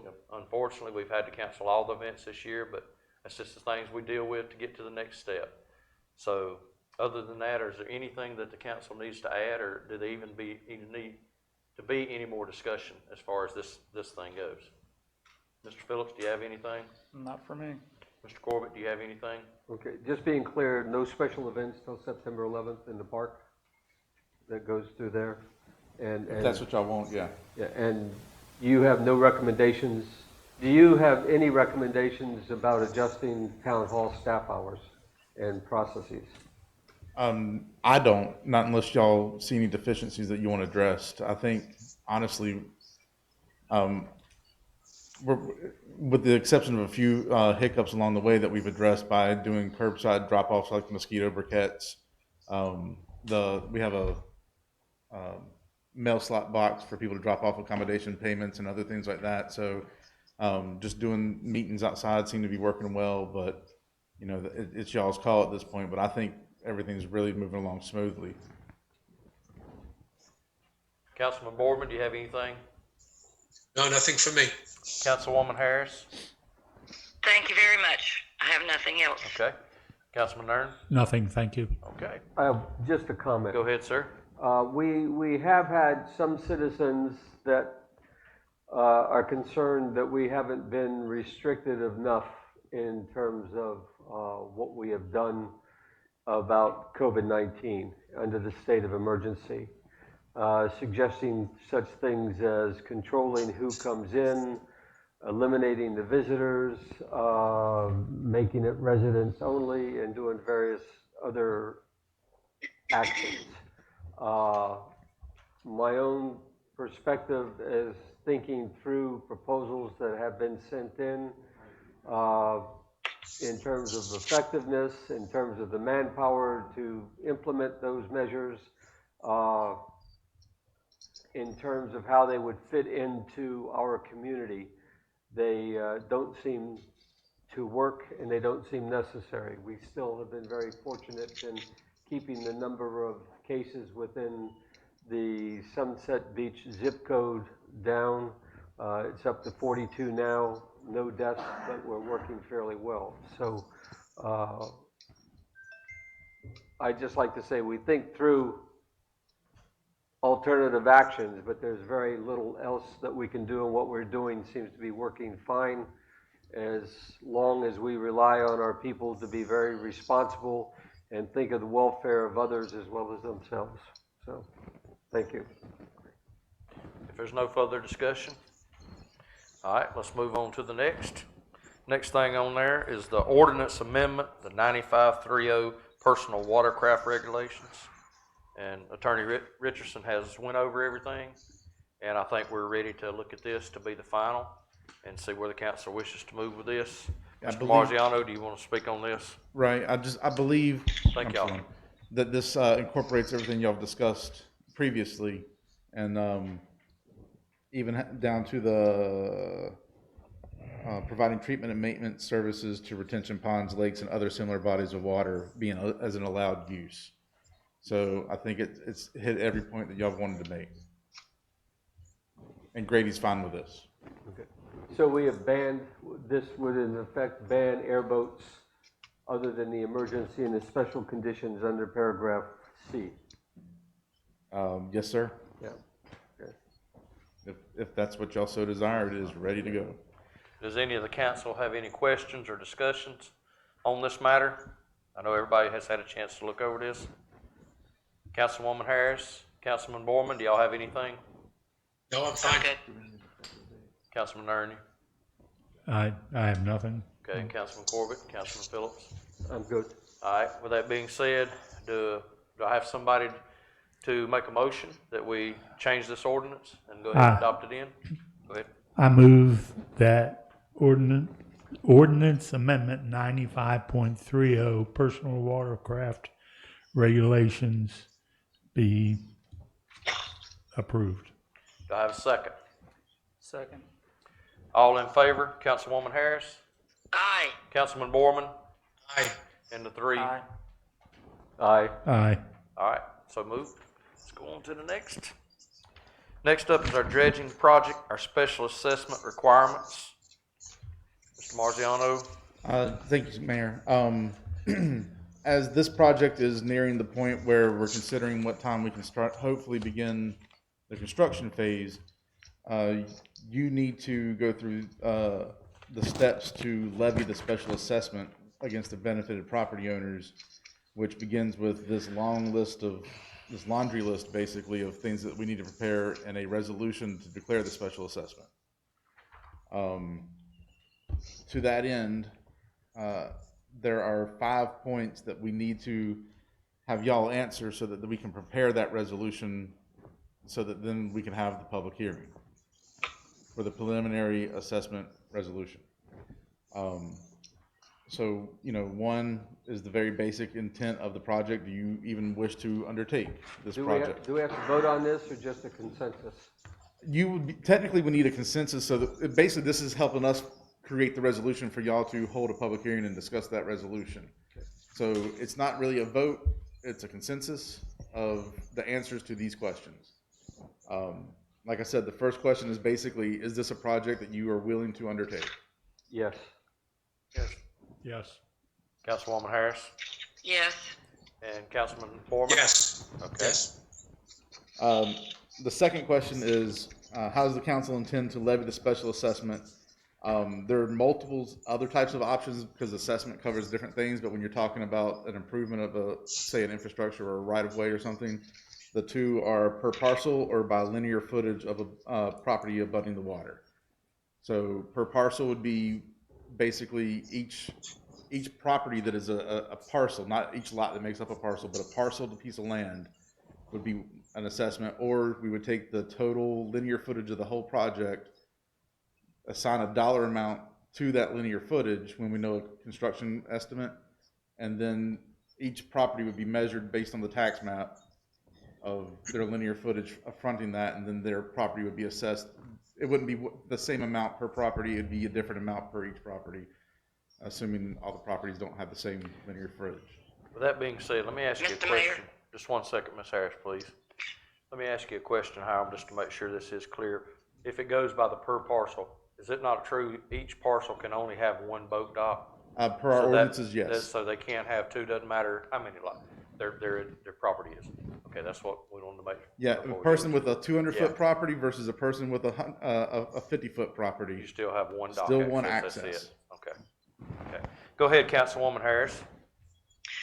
Yes, I can't remember if it was 2018 or 2019, but I made a motion then, and it passed unanimously, that we assess by linear foot. Mr. Soretto, in his letter that was read tonight, said, why is it fair for canal owners who have a 50-foot plat to have to pay for South Jinks Creek? Well, most of the people that will be using South Jinks Creek have more linear footage on the water. Also, there is more opportunity, there's more improvement to property by linear foot on the water. Your property is being improved at the water, not at the street. And I believe, strongly believe, that assessing by plat is unfair to all the older canal owners that have lived here and paid their fair due all these years. Okay. I'd like to make a Mr. comment. Orban, go ahead. Yes, sir. First, I'd like to make a comment about Councilwoman Harris's suggestion that this is a property improvement. In my mind, this is not a property improvement. This is what people originally bought their property for and what they're being taxed on. So it's not an improvement. It's a bringing it back to the state that it should be when they purchased the property and built their houses there. The second comment is that we do have some precedents for this type of thing. The sewer project, when it was done, the assessment was done by property, by lot, by plat, whatever you want to call it. It wasn't done by the number of bathrooms in the house, the size of the house, the square footage, the linear footage of the property. It was done by access. So each person's house had the same access. They were assessed by property, not by some other means. When we do paving of streets, it's done by property. Mr. Mayor? Once again, it's 1 second, ma'am. that you establish an access to the street that's being paved. It's not how much access you have. You have a driveway, so you access the street and the paved street by one means, regardless of the size of the property. What the mayor said originally, the waterfront properties, they're only allowed one dock. So regardless of the linear footage or the size of the property, you're only allowed the same access. So in my mind, it should be done by lot, by property, or by plat. Mr. Mayor? Go ahead, Councilwoman Harris. I would like to differ with Councilman Borman.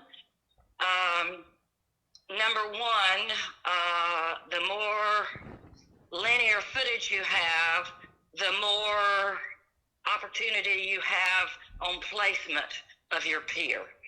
A 50-foot lot has pretty much center lot, but if you've got 200 feet, you've got a choice of where you put your pier and dock. Also, comparing this to sewer is like comparing apples and oranges. And lastly, I would like to ask Councilman Borman how much linear foot he has on the water.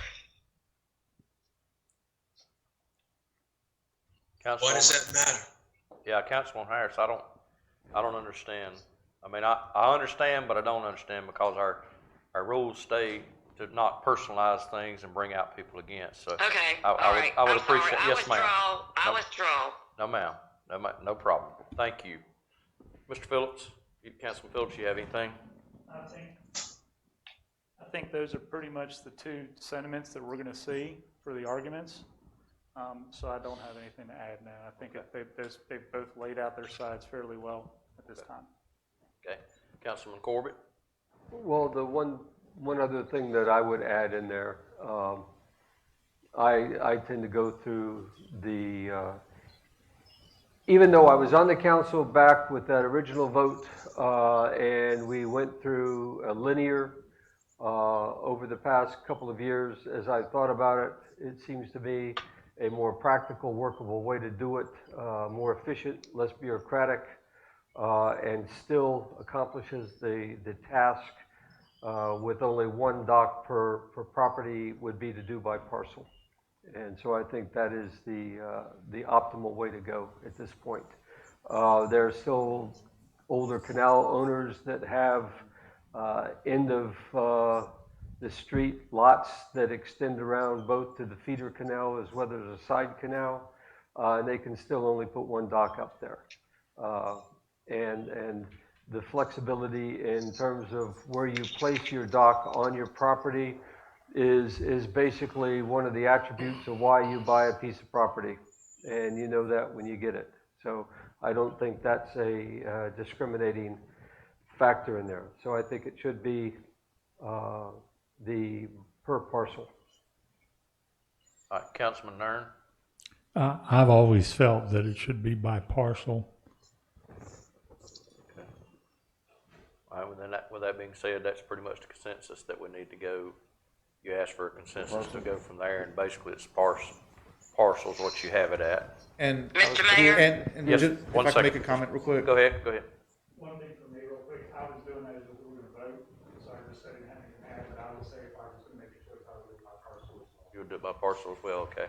And go ahead, Councilwoman Harris. Mr. Mayor, I would like it made clear in the minutes that I oppose by parcel. It should be linear foot. Yes, ma'am. I'll make sure it's in the minutes, please. And Go to ahead. that end, if I may, real quick. Yes, go ahead. This is just to create that resolution to go to public hearing. Y'all are more than welcome to change the resolution at that same time. This is just giving you a directive to get a plan together. This is so I don't hand y'all a resolution at the public hearing with a lot of blanks. Right on. So Okay. it's. All right, you want to go to the third question? Yes, sir. Does the council desire to set an abeyance, and if so, for how long? So basically, how long of a period between the time this project's completed and the assessment roll is given to council and approved before they have to start paying? Do you want to give them a 6 months, like say if this project ended in March of 21 or 22 at this point, and the assessment roll was completed by May, if you accept that assessment roll without an abeyance, they would have through the end of June to make their payment, because it's a 30-day payment window for the state law. Or do you set that abeyance 6 months down the road before we actually start the payment? That's basically something you have to decide, is if you want a buffer window between the assessment roll and the time they first have to make their payment. What has happened on previous? I'm not aware of an abeyance on any project I've been here since. So in the last 10 years, no abeyance. So the normal rule by the state is 30 days after the assessment roll is accepted. After it's advertised, 20 days after it's accepted. I mean, there's a lot of, but basically from the time period it would normally start, do you want to increase that time period before the payment, the 30-day window starts? So it's basically about a month and a half before they would have to start making a payment in the first place, because there's a period that after the assessment roll is completed and y'all approve it, then we have to wait so many days before we put the notice in the paper, then we have to then start the clock. So it's. Is there a reason why to put an abeyance in there? When you declare the assessment roll, you will have the final project cost. That's the end of the whole project. We know everything that it costs. At which point, assuming, let's say we did the per parcel, and let's say it came out just, I'm going to use not a quotable number here, but just an easy math number. Let's say it's $5,000. Well, this would give people time. Okay, we did it. So 20 days later, there's an ad that says you owe $5,000 and a notice. Well, that means that in 30 days, they got to cough up $5,000. But if you do an abeyance, that assessment roll is created, they know it's $5,000. 6 months later, they've had 6 months to build up that $5,000 to pay it off in 30 days. That would be why you would do an abeyance, is to give people the time to pretty much garner up the money. One could argue they've had 4 or 5 years now to start putting away money. I know, but this, if they're a waterfront property owner. This is just one of those tick boxes, though, that we have to have a yes or no on. And if it's a yes, how much time do you want to do? As Lisa pointed out, in the 10 years she's been here, they haven't done on any of the projects, but it's only been, what, 4 or 5 projects? Yeah. So it's. I don't see a reason to do an abeyance. Councilman Phillips. I agree with Mr. Corbett, as this was explained. Councilwoman Harris. I have a question. Go ahead. What happens if someone does not pay their fair portion? It incurs an interest rate, but if they ultimately don't pay, it becomes a lien on the property, and at the time of sale, the town recoups its money. Or it can be recouped as income taxes. But that's a little So more essentially involved. that means that the town really pays until that property owner sells to someone other than leaving it to his family. Yes, I guess, if that's the way you want to look at it. But that's no That's the different. way I want to look at it. But that's no different than anything else the town incurs fees on any property owner for any other violations in the town as well. Councilman Nairn. I don't see any reason for an abeyance. Councilman Borman. I agree. I don't see a reason for it either. Okay, Councilwoman Harris, I never did get your feedback on that. Do you say for an abeyance, or you say stay with the 30 days, like is it basically initiated after the time period? I don't care either way. Okay. All right, so you look at just going with the 30-day plan is basically what the No come to, so abeyance. write that Just up for no. that one. Yeah. All right, moving on with question 4. Yeah, you must determine the terms of payment of the assessment. No interest if they pay within the 30-day period after the application of the assessment roll confirmation. Give them an ability to they'll accrue interest after that 30 days regardless. But given the number of equal annual installments, which cannot exceed 10 by state law. So if you want to do 2 per year for 3 years, or if you want to do 1 per year for 5 years, you can make that kind of thing. They still get their interest rate added onto it, but you can still let them make multiple payments before we would go to that process of a lien or something like that. And then establish the interest rate. We can't exceed 8%, but you can always set it lower than that. Councilman Borman, your stance on that? So the question here would be that if you pay it in 30 days, there's no interest. That would be just the general state law part, yes. But if we decide that they can make payments of, as you said, 2 per year for 3 years or something like that, then there's an interest rate that's paid along with that. Right. They could always pay it off quicker, but we can give them the installments. If it would help to make a recommendation, I don't mind making a recommendation. Please do. Personally, I would just go with no more than 3 payments over 3 years. And I would automatically set it at the 8% interest to encourage people to pay quicker.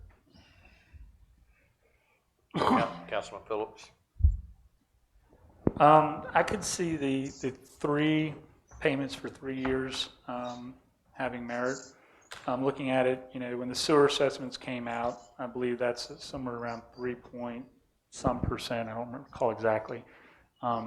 So going high may make it increase people looking to pay earlier, but it may also, for some people who, fixed income and such, it may be more of a hardship. So I would probably go with a lower interest rate than the 8%. Councilman Corbett?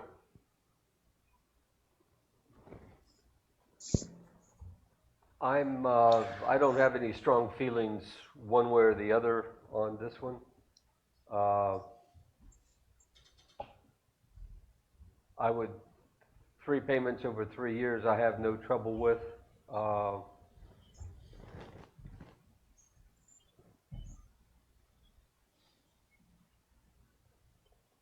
The interest rate, I think 8% would discourage.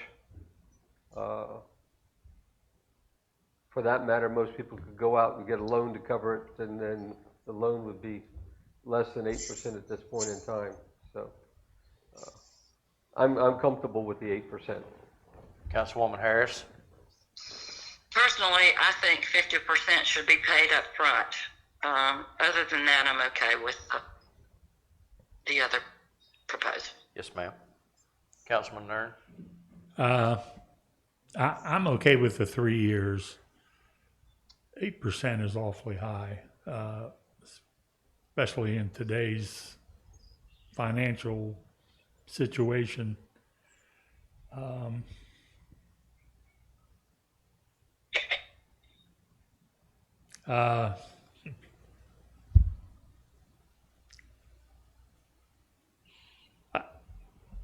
okay with the 8%. If we want, we can change it. You can still change it at the time of the. Basically, we're just gonna go to, everybody's pretty much in agreements to go to basically the 3 years is what we're looking at to reach out to this paperwork that comes in, that it would be available to be paid in those 3 years. And then the only thing would be was narrowing it down to what kind of percentage rate to take. Right. Does that pretty much give you an answer to that question to work off to your next paperwork, ma'am? Yes. Okay. Moving on to question 5. Right. So basically, at what time, place, and date by motion, this does require a motion, sorry, does the council desire to hold the public hearing on all matters covered by a preliminary resolution which shall not be earlier than 3 weeks nor later than 10 weeks from the date of the adoption of the preliminary resolution? So we would adopt the preliminary resolution at a meeting, and then you will hold a public hearing regarding that preliminary resolution more than 3 weeks from that meeting date, but less than 10 weeks away from that meeting date. And we would personally, because of this is such a large project, would like to not do it at a council meeting, but hold set a specific day just for a public hearing. Not during one of your regular meetings, I should say. And probably pushing it up to at least 6 weeks out instead of you working between that 3 and 10. And let me pull up my calendar real quick. We had worked it out. I forgot to put the dates down on my notes. I'm sorry. Let's say we had the resolution ready at the 18th meeting of this month. Then we were thinking sometime the week of the September 14th through 18th, having the public hearing in the evening, and maybe seeking a location that would be able to house enough people and still be able to separate those people because of our current pandemic situation. We were thinking about maybe approaching Magnolia's at Sea Trail because they're a large ballroom. That would be, what days is that where you was talking about that 9? What was it, 9 what? I know it was the middle of the month, but. 14 through 18, Anywhere that's between Monday 14. through Friday kind of thing. Okay. Which month? September. But that's assuming you adopt the resolution at the next meeting. Yeah, everything in regards to what happens at the next meeting. Yeah. So we'll go from there. My question is, would we want to do the resolution at a Tuesday morning meeting or do it at the next month meeting? Are you talking about the August? Yeah, I'm talking about the next. The September 8th meeting? No, I'm talking about the August August 18th 18th, meeting. Tuesday morning meeting is what he's talking about. But that's just, y'all would have just regular public comments on that resolution. You wouldn't have a public hearing. The public hearings After that. after. So That's the one that you're pushing up to the 9th, to the September, that time Yeah. period would be when it comes to a public. right, but if you want to wait until the September 8th meeting, that pushes us into November, most likely. I mean, October, I'm sorry. It's been a week.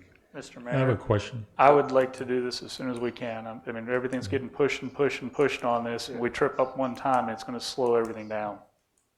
Do you, Hiram, to have this resolution ready is August 18th? Does that give you enough time?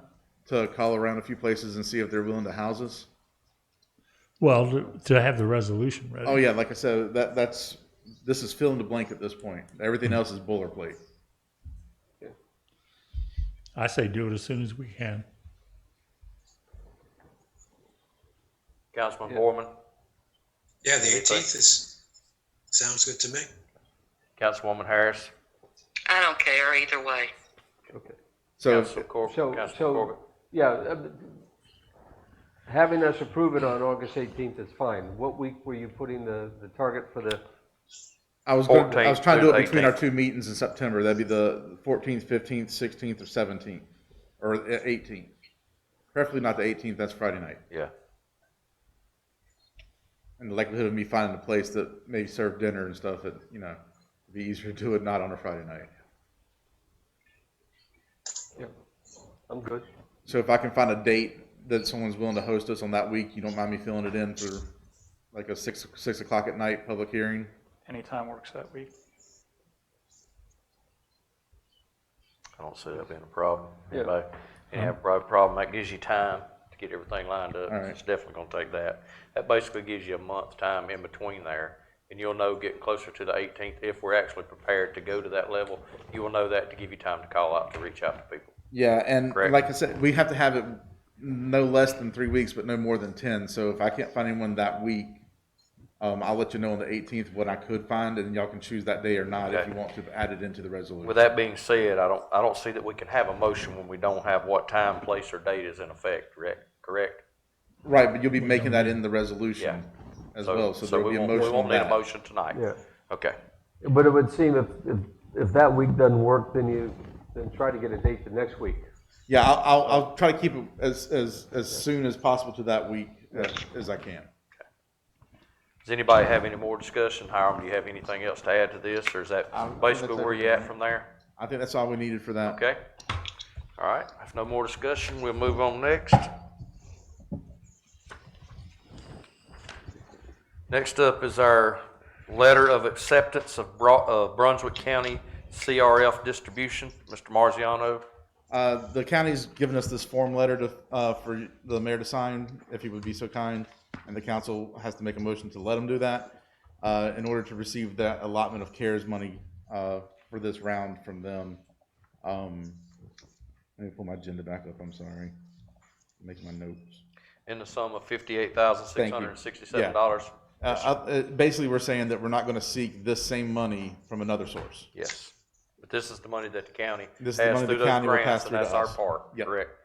With that being said, is there any discussion on that? Don't think so. Do I have a motion that we accept what the county has reached out for? So moved. Do I have a second? All in favor, Councilwoman Harris, Aye. Councilman Borman, Aye. and the 3 councilmen that are here? Aye. Aye. Okay, thank you. We'll get that mailed out tomorrow if you're willing to sign it tonight. I'll sign it. We have a copy tonight. Okay, sign it in the morning. We'll get it mailed out in the morning. I can get it in the morning, whatever's best for y'all, just give me a call. Next up is our budget amendment for the fire department. Ms. Tara Drop, you have the floor. So this budget amendment is to recognize revenue when we sold that fire truck last fiscal year. It is, so this budget amendment is actually for the previous fiscal year. I actually reached out to our auditors, and to have those fire fees and the sale of this property basically earmarked for the fire department and to maintain it, instead of creating a new fund, I'm going to have a separate fund balance account for the fire department. So every year they'll have their own fund balance within the general fund, instead of having to try to create another whole section. And he said that he absolutely 100% agreed with me. So this budget amendment is the $4,749.78 was an additional fire fees that we received. Could be from new homes that were built or anything like that. We didn't increase any of that. It's just the additional homes. And then the sale of the surplus was the $275,000 that we received for the sale of the fire truck. And so I need to get that into the fire department revenues in order to get it into their fund balance. All right. Anybody got any discussion on this? Any questions for Ms. Drop? Go ahead. So that fences the money off so that it will go towards the new truck that we're Yes. working on the RFP for. Yeah, it also allows me to, so whatever the difference was between the revenues and the expenditures for those fire fees, I can keep them and we can keep track of them. So that money can also go towards capital or whatever else we need in the future in that department. Because those fire fees, we have to use them in the fire department. Yes. Councilman Borman, do you have anything? Nope. Councilwoman Harris, do you have anything? No. Councilman Nern? No. Councilman Phillips? And I think, Mr. Corbett, you finished with Yep. everything? Yep. All right, with that being said, do I have a motion that we reach out for this to approve this budget amendment for the fire department in regards to the fire fees and the sale of the truck? Do I have a motion? So So moved. Do I have a second? Second. All in favor? Councilwoman Harris? Aye. Councilman Borman? Aye. Councilman Phillips? Corbett? Aye. And Nern? Thank you. Aye. Thank you, Mr. Rock. All right, moving on to new business. Remote public comments procedure discussion. Mr. Marziano. Thank you. Have a good night there. We get a lot of these comments while we're doing these remote meetings. A lot more than we would normally get from public showing up, and we've been getting critiqued by our viewers that it just takes a little too much time to process through all of these. And we're also getting critiqued by people who don't feel that their entire message got read. So I ran it by the attorney. I think, you know, I've talked individually, passed by some of this by y'all, but changing up how we would take these digitally submitted comments so that they're still in the record, they'd be placed into the minutes as an attachment, but the mayor could read the names and the subjects of each of the emails and then make mention that they've been posted as a PDF on the website. You can read them located, you know, sunsetbeachnc.gov, be right there prominently displayed. People could read all those comments, and it would prevent us from spending, you know, like one of the previous meetings where we spent an hour reading public comments. So this is just a suggestion to help speed along this process and for however long this may still be necessary. So Through this COVID stuff and all, when we don't have access for our citizens. right, This but I will be just addressing it during this time, or if there's a future time like this, right, correct? Exactly, but I'd also like to point out, you know, we're doing this as a courtesy to help prevent people from showing up, but we still do allow the public to attend these meetings in the overflow room and give them a chance to speak. Yes. So, you know, this I thought was a good bridge to still allow people to submit to us and have a repository where everybody can read those comments. And we still acknowledge those comments and they still become part of the official record, but they don't consume our entire meeting and push us into the time so that we can actually do more actual discussion on our business instead of feeling like we have to rush so we can get out of here before 11. Is the intent behind this. Okay. Bringing it out for discussion. Councilman Borman, what's your feel there? I recognize the problem Hiram's brought up. It has seemed recently that we're getting less public comments. I don't know that it's going to end up being kind of self-regulating, but I guess it depends on the issue as well. So I would go along with some restrictions to how we handle larger numbers. I don't know if there's a cutoff point where you say we're not going to spend more than a certain amount of time on the public comments. I don't know if that makes sense or not. But I was kind of hoping that it would taper down as people get more used to the remote access. Councilman Phillips? I agree that currently it's not very functional. I think this is a good compromise, and I think it's worth giving a shot. It's in trying to find a better avenue than what we currently have been using. Councilman Corbett? I like the idea of cutting it down. In the recommendation that we had of the mayor reading the names and the subjects, I would, also want to make sure that in the reading we had the address, so we have that, and that there should be a clear indication, not just the subject like storm debris, but the subject would be, we want the storm debris ordinance to be revised back to where it was. I mean, so it's clear. My concern is if we try to combine them all together too quick, and the first time the council hears them is when they've been combined together, we really defeat the real objective of public comments, and that's the public being able to express their views to the council and influence our thinking one way or the other. So is there a way to put an earlier cutoff date so a PDF can be prepared and sent to us, the afternoon before a meeting or something? Right, and we could do it that way too, but as I mentioned in here, in the packet, I didn't read the whole paragraph, I'm sorry. They'd still be distributed to y'all via email prior to the meeting. Prior to the meeting. Yeah, so y'all would still have the chance to review them before the meeting. The council would get the comments before, so it could influence decisions.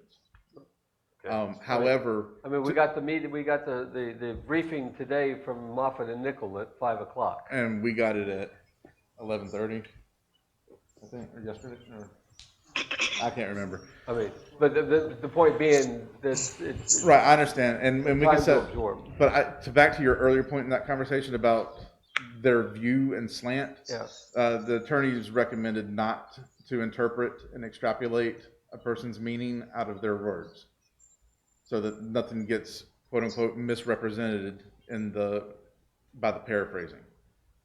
So we would say we had X number of comments on road repair with no idea what the slant was, opposing funding the road repair or supporting funding the road repair. You could do that generally, yes, but if he was to read, Mr. Smith, 123 Main Street, street repairs, or let's say street paving, and then extrapolate from like 5 paragraphs that he's not for it, or is against spending the money on it, it may have more context than that, and the attorney's opinion is that may be infringing on their speech and their intent.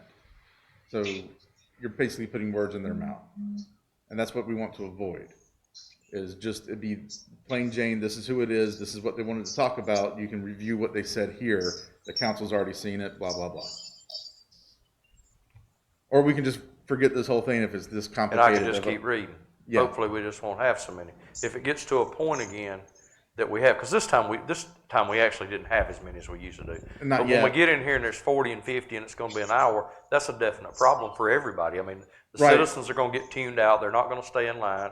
Our people here are going to be dragging the next day because we're here so late, and my voice is going to go out. But other than that, that's where we're pretty much at. And we can't just willy-nilly it, though. You can't Yes. make that decision each time. We need to have something established so that people Yeah. understand what to expect coming into it. Councilman Byrne? I'm sorry. okay with One this. second. Go ahead. This does, reading all these takes a lot of time, but I do want to see and read the comments before the meeting. I think if with the midnight cutoff, we can have them PDF together before lunchtime. Yeah. and get them to Councilwoman you at Harris? lunchtime. But if that's not early enough, sorry, if that's not No, early go ahead. enough, Go ahead. we can figure out a different, We have to change that for our 9 AM meetings. no, true, yeah. Well, we only have to accept public comments once a month. We could change that too. We only take the digital submissions for the nighttime meetings. I don't think that's right. If I we're know, having- I'm just stating what the On that, statutes say. On that, All we right. basically have to have a 12 o'clock cutoff on Monday to give us the afternoon to get time Yeah. together, and that way, actually give you more time to read everything, because you'd have it nighttime, you can stay up and do it. Just stay up and do it, yeah. Councilwoman Harris, do you have anything? Yes, I do. Go ahead. I believe we need to limit our public comment on agenda items to 30 minutes total time. People can still have 3 minutes to speak, whether it be by written or there in person. That is what Sunset Beach used to do, and it worked very well. That is what the county does, and it works very well. And it also prevents this avalanche of people saying the same thing over and over and over again. In Sunset Beach, what you used to have to do was to sign up to speak so many hours before the meeting, and then you got to speak. You were allowed 3 minutes, but the public comment on agenda items was limited to 30 minutes. That kept our meetings from going from a possible 6 o'clock meeting to an 11 o'clock meeting. That's my thoughts. Thank you. Councilman Borman, do you want to say something? Yeah, for the written in comments,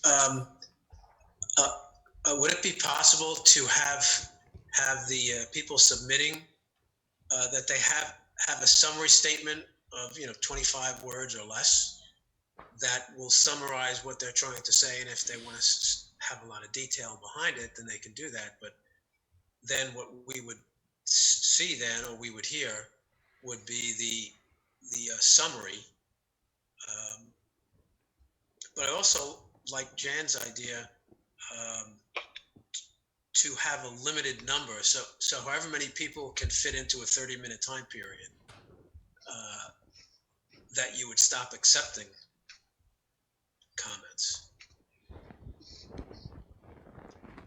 The only problem I see with that limiting to 30 minutes is if everybody took their 3 minutes, that would only be 10 people.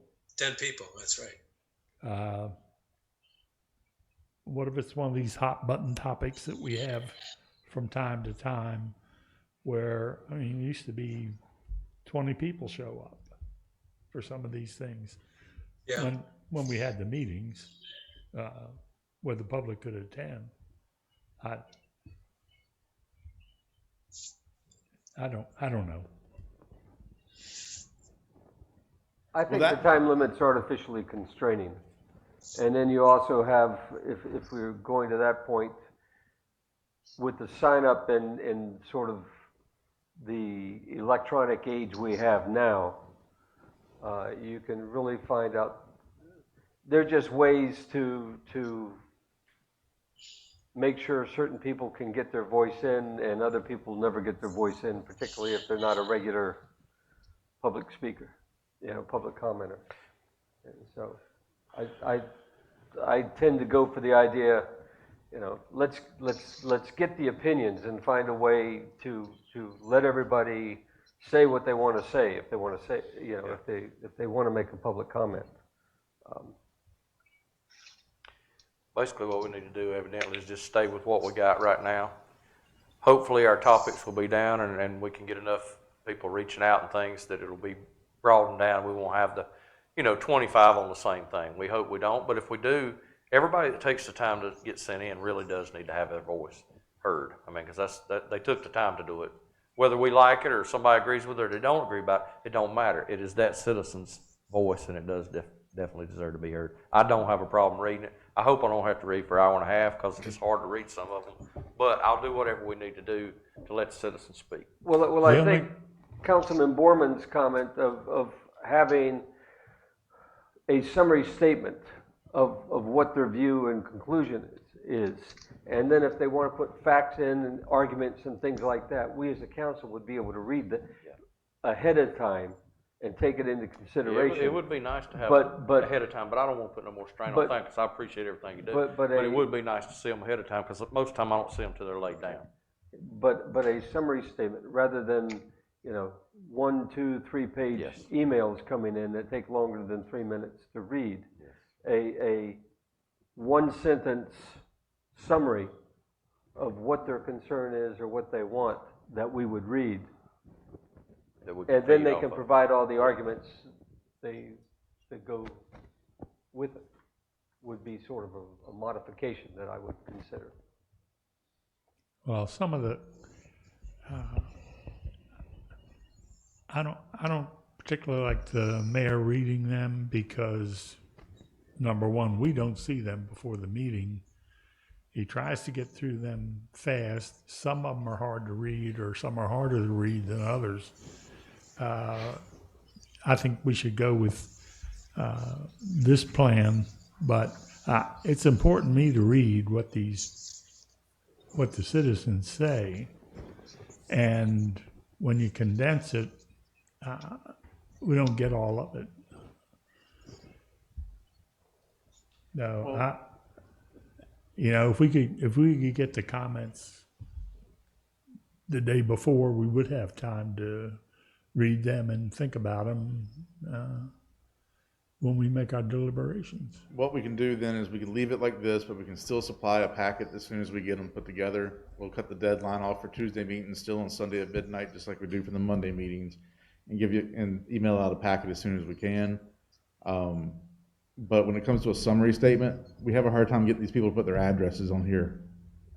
So adding extra work to their comments, if it didn't have one, should we turn it away kind of thing? I just don't think that's a practical expectation of some of these comments. I mean, if someone's going to write a dissertation, I'd love to see a summary statement.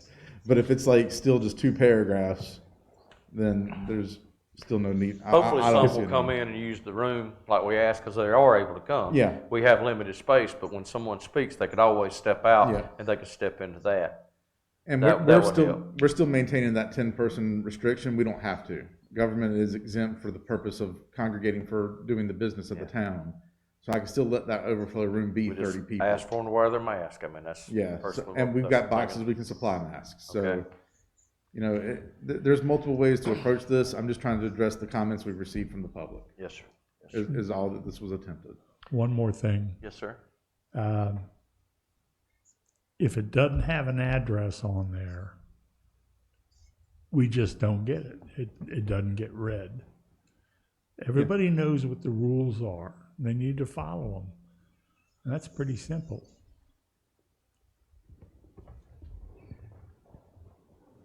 So we'll just leave it as Any is. more discussion? Anything else? Jan, you have anything? Mr. Borman, you have Nothing. anything? No, Anybody else that's here in person have anything? No? So basically, we're just gonna leave it where it's at right now. If you can get a chance, I know it's hard because we got so much going on, I understand that. And Lisa, I appreciate everything that all of y'all do. Reach out and do so much. It's they really don't know what all you do, because every time I come in here, y'all are working. And I appreciate that. But just do the best you can to give us whatever leeway you can so we can review them at the time, so the councilman will be caught up on it so we can get through it. Appreciate that. Moving on, our disposition of directives. For our next meeting, we have the state of emergency is listed for our 18th meeting. The board member term expiration vacancies on there. Of course, the dredging project update. The special police presentation will be moved to September the 8th, the next Monday night meeting. And Tuesday night. no, that's a Monday night meeting, the 9/8. It's a Tuesday. It's the day after Labor Day, so. So we're okay. I apologize. Well, The night meeting, yeah. People watching, I don't want them to think they're going to come Yeah. that Monday. That's the night meeting, the next night meeting, because the people that's coming to do this, they have a scheduling conflicts in the morning, Right. so they moved it to there. And does anybody else have anything that we'd like to put on the directives? I do. Go ahead. Been getting emails from people who want something done about the parking. I have no idea what we can do. that won't cost an arm and a leg. I would like to ask Jan, you were working something up on this. Do you have anything? Yes, I do. I'm not prepared to discuss it right now, but I will be willing to discuss it at a meeting. However, a number of things have changed since I worked on my proposal. However, we are getting a lot of complaints about the dangerous situation on North Shore Drive West, and I do believe we need to discuss parking and beginning at our next meeting. That be the morning meeting, or would that be moving it to the next night meeting? Our next meeting would be, The 18th. I'm gonna say the first meeting in September. So you want to move that to September 8th? Councilman Nern, you brought that up. Is that okay with you, looking at it on That's then? fine. Okay, so we'll put that down for 9/8. And I'm just gonna put, Mr. Nern and / Jan on these, Ms. Harris, to have them down, so we'll have somebody to put on it. 'Cause hopefully we can Are learn something. you Go going ahead, sir. to have some information for us, or? You will be able to have some information on that September. Is that ma'am? addressed to me? Yes, ma'am. Yes, ma'am.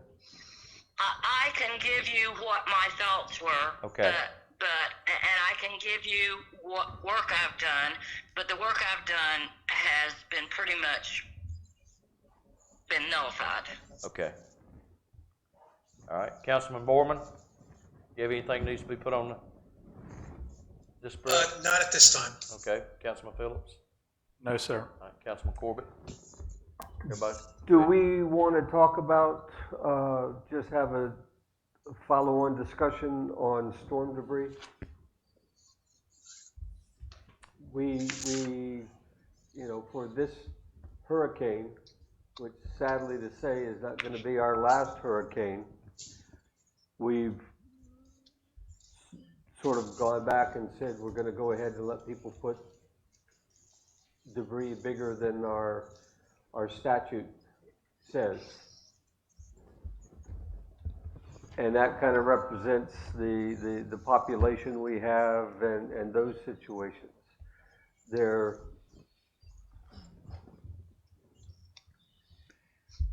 seems to me room for discussion as to, is there something we can do To amend it back or whatever? well, not Special just to stipulations or amend whatever. it back, but to have a better understanding of the constraints and the challenges and the problems that we have with the debris removal.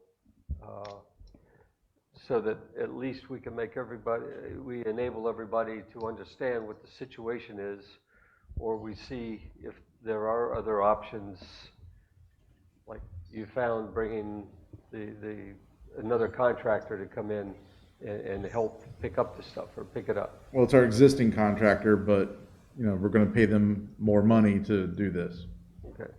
I mean, Do you want to look at adding that to the 18th, or do you want to wait till September? I'd say the 18th. would 18th, be- yeah, because we really don't have a pile on that. I mean, I don't know which way it would go, but But at least start some more discussion. I could so we can figure it prepare, out. I'll prepare an agenda item so that we have some points to talk about to guide our discussion and hopefully Not be talking in circles. not talk in circles, but give us a sense of maybe if we can at least answer some of the questions or address some of the questions. Okay, anything else? I've got a few. Go ahead, Mr. Marciano. We've got the resolution for the next meeting, the preliminary assessment resolution. Back to during Mr. Rademacher's report, the discussion about changing ordinances and stuff.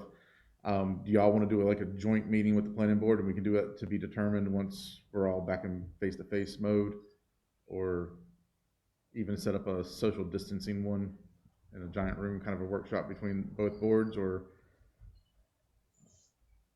Because I think that'd be beneficial to have discussion with them so they understand what y'all would like them to work on and why you would like them to work on it, so that they can have a more clear understanding of what y'all would like them to be working on. I think that would be viable. I think we're all concerned about the amount of development going on in the town. Councilman Borman, Councilman Harris, are y'all good with that meeting with the planning board and trying to get a plan together and where everybody be on the same page? Good for me. Yeah, I think that's a very good idea. And we'll just do that to be determined and try to figure Yes, out. okay. But the preliminary deal. Is the Do we 18th. want that on the 18th, okay? I would think the 18th if y'all want to move as fast as possible with it. Okay, Yeah. all right. Is there anything else we're looking at? No, that's to be determined. That was a preliminary rule. All right, to be determined. They're good. Okay, is there anything else? If not, we'll move on. No? Okay, okay, moving on. We got the public comments period. Bless you. We had some sent in. I think there's actually 15. It's all in regards to the storm debris, asking that it be changed back to where they can get the things picked up. I hope everybody has reached in and heard that it has been addressed and that we will have this. We still would like for you, the people that are able, to please bundle your stuff together. The ones of you that are not able to, we understand that because we do have a senior population here. But if any of you that can, we would really appreciate it. But if you can, at least have it as close as you can so we can be most efficient with this and get everybody cleaned up as quick as possible. If this is all right, I'm going to read the names out. We have some people. We're going to do the one in the back first, but when we get to the public comments that were sent in, I will read the names out because all these are in favor of going back to the old style. So I'll just do that so that we'll get acknowledged for taking the time to send it in. Will you go ahead and see if anybody's in the back?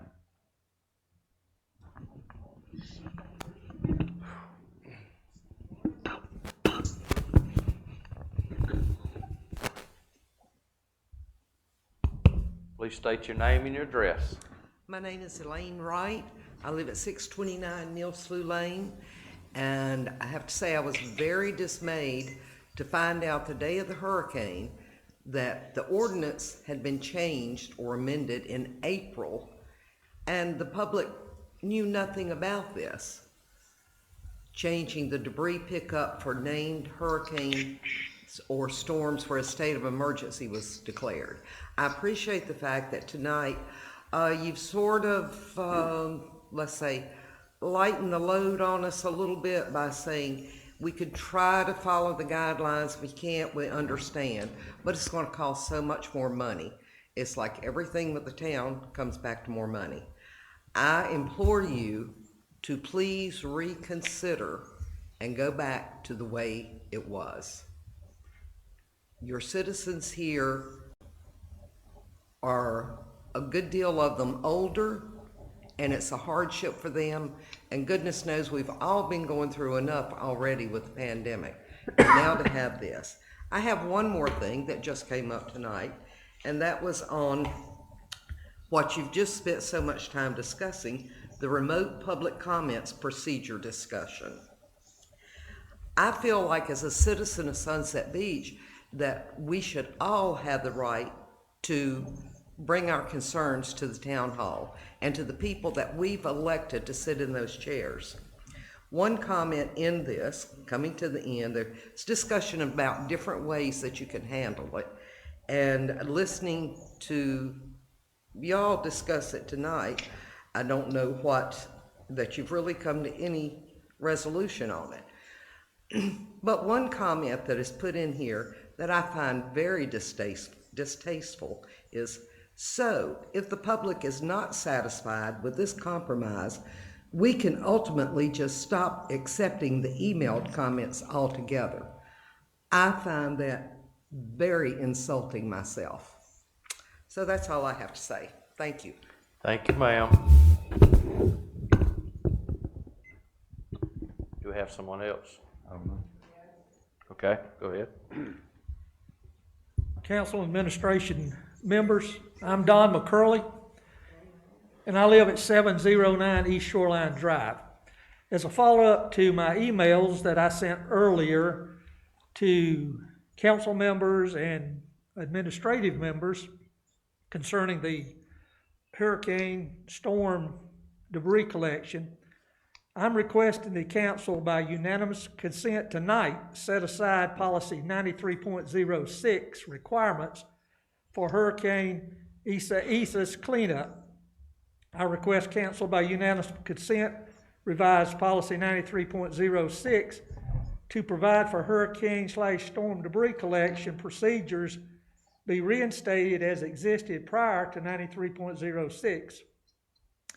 Storm debris collection should not be subject to the everyday lawn and yard debris disposal procedures such as limb length, weight, bundling, and bagging. Folks, you know in your hearts that policy 9306 is not a good policy for the citizens of Sunset Beach. This policy places undue hardships, physical and financial, on our residents. During emergencies, when people are hurting, they need their elected and appointed officials to offer a hand up, not a keep down. We need you folks to be there and say, how can we help and what do you need? Not arbitrary and capricious decisions that are made without compassion and or consideration for the well-being of all our citizens. I thank the administrator for sending some of the information I requested. My question of what person recommended the policy change and why change was recommended was addressed by the administrator. The administrator stated he recommended the policy change, and the reason for policy change was cost of storm debris cleanup. Only money. No. I appreciate the administration's efforts to efficiently manage the residents' money. However, money cannot be the driving force of every decision or policy. Folks, for the 20 years I've lived in Sunset Beach, past councils and administrations puts public safety, public assistance, compassion, and the well-being of our citizens first. Money and financial issues were always resolved in the past, and they will be resolved in the future. Please, council members, correct this mistake. Do not let our residents believe we have been betrayed by our elected representatives who promise to protect, serve, and not neglect your responsibilities to all citizens.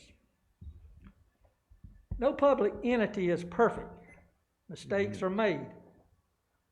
The hallmark of great government entities is the ability to govern smartly and correct mistakes. Your constituents and neighbors will appreciate you and your good faith actions to correct mistakes that have been made. Thank you for what you do for the citizens of Sunset Beach. Good night. Thank you.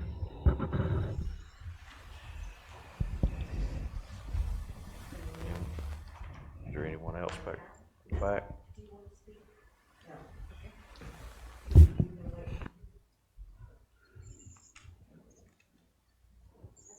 That's all? Okay.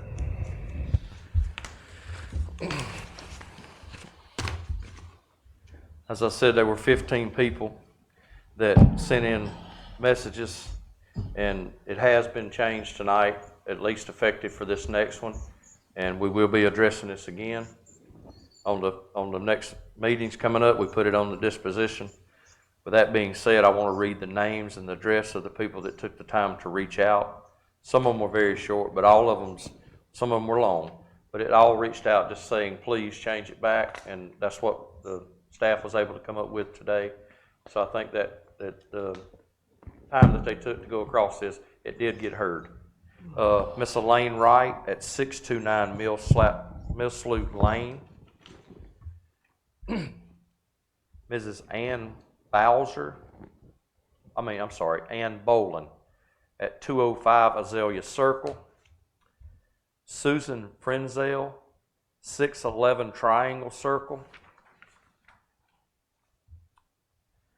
Mr. Don McCurley at 709 East Shoreline Drive. Mr. and Mrs. Roger and Linda McPherson of 401 Stokes Drive. Mr. Ray and Sylvia Blankenship of 419 Water Oak Wind.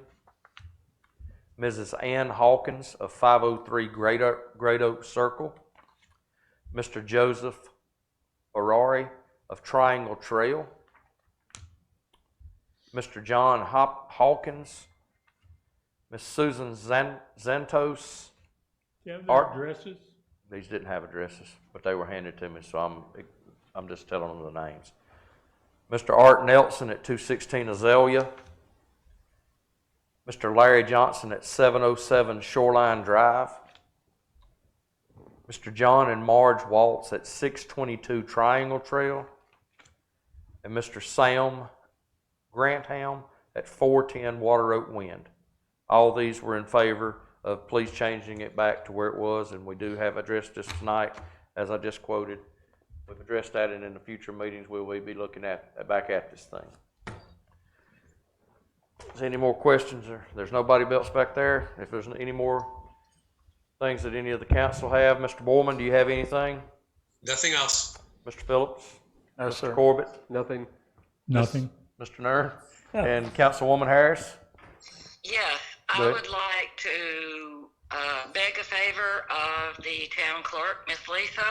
I would like a CD copy of this meeting tonight. Thanks. Okay. If there's nothing, no other discussion, do I have a motion to adjourn? So moved. Do I have a second? Second. Second. All in favor? Aye. Aye. Aye. Councilwoman Harris, Councilman Borman? Aye.